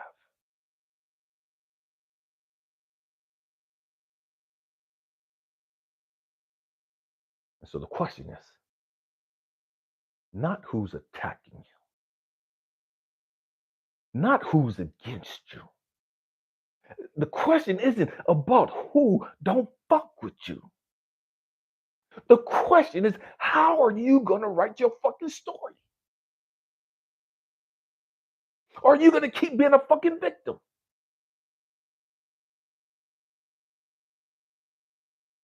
Are you going to keep being fucking miserable?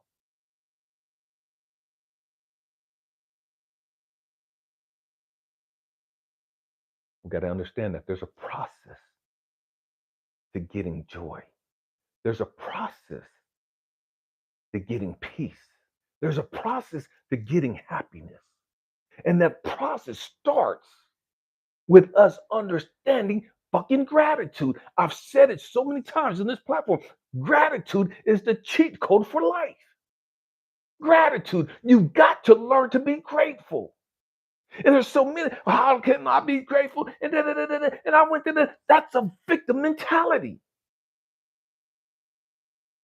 You've given your fucking power away.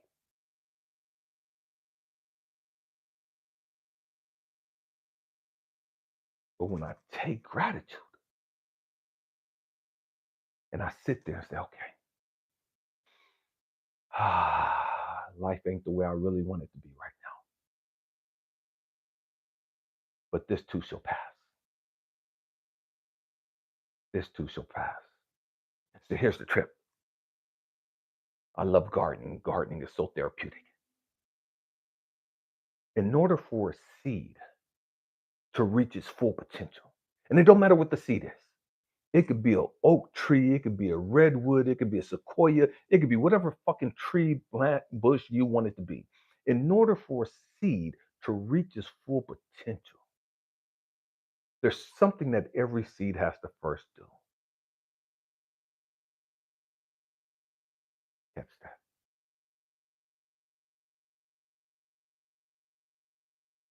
It has to crack open. It has to be buried. It has to crack open. It got to start spreading out roots. The question is, so many of us, we spread our roots, but our roots are into negativity. Our roots are in toxic shit. Our roots are in negative thought process. Our roots are into pain and suffering and chaos and low self-esteem and hatred. And that's what we're rooted in. That's what we're rooted in. And so we got to learn to shift our focus. We got to learn to shift our attention.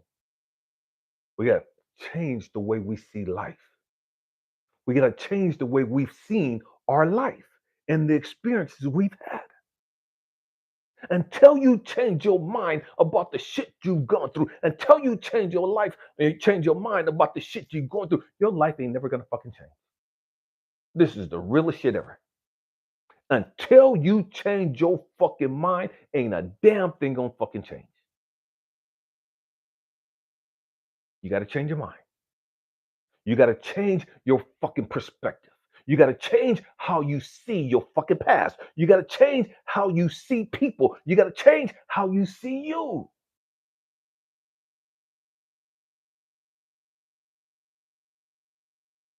You got to get outside of the fucking matrix. You got to get disconnected from the bullshit. You got to unlearn all the fucking shit you learned that's made you feel like you deep and woke. Like made you feel like you was alive and you was enlightened. and understand that was all bullshit.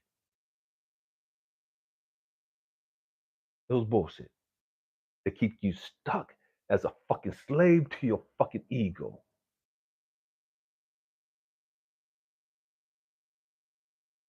And the great majority of us, we're slaves to our fucking feelings.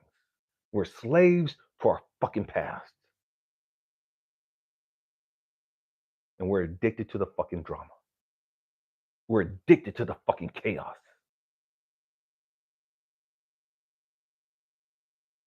And the only way a drug addict ever stops becoming a fucking drug addict, it don't matter how much counseling they go to, it doesn't matter how many fucking rehab programs they go to, none of that shit is gonna change a fucking drug addict from being a fucking drug addict. The only thing that stops a fucking drug addict from being a drug addict is the drug addict. And the drug addict has to change their fucking perspective.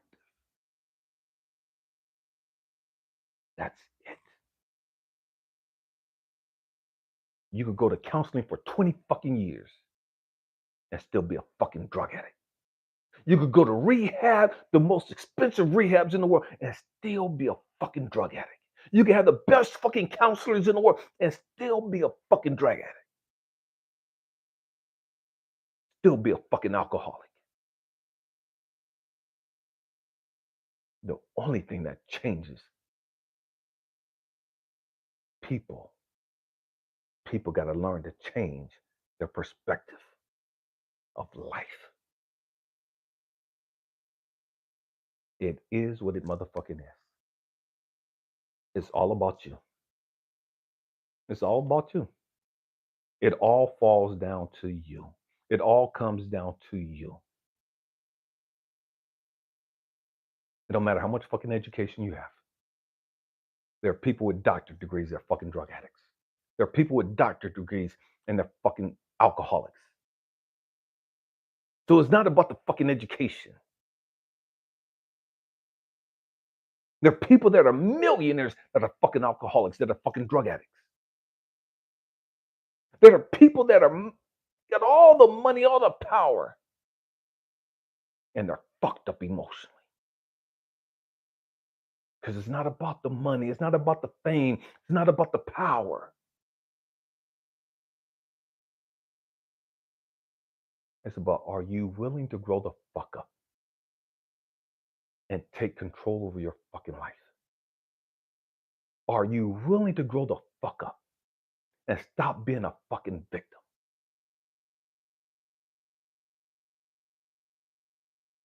That's what it comes down to. That's what it comes down to. Man, thank you guys for hanging out with me this long. Man, I didn't know that this was going to be this long. Man, I appreciate you guys. I love you guys. And for those of you that I'm going to give a free coaching session to, again, I'll be reaching out to you within the next week or so through email and letting you know when we can set up that appointment. I love you guys. I appreciate you guys. Man, you got this, family. You got this. If I could go through all the hell that I went through and evolve and become who I am, then you can too. You can too.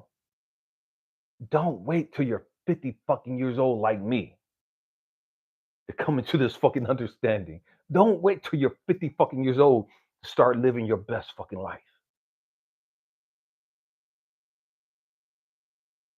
You could do it right now in your fucking 20s. You could do it right now in your fucking 30s. It don't matter how old you are. You can change your fucking life. You can have all the joy, all the peace, all the happiness you want. You can have all the success you want. But you have to change your fucking way of thinking. Your way of thinking hasn't gotten you where you want to fucking go. Your way of thinking has kept you a fucking slave to your fucking past. Your way of thinking has kept you stuck as a fucking victim. Your way of thinking has kept you fucking unhappy. Your way of thinking has kept you from not having fucking peace and joy. Your way of thinking hasn't fucking helped you.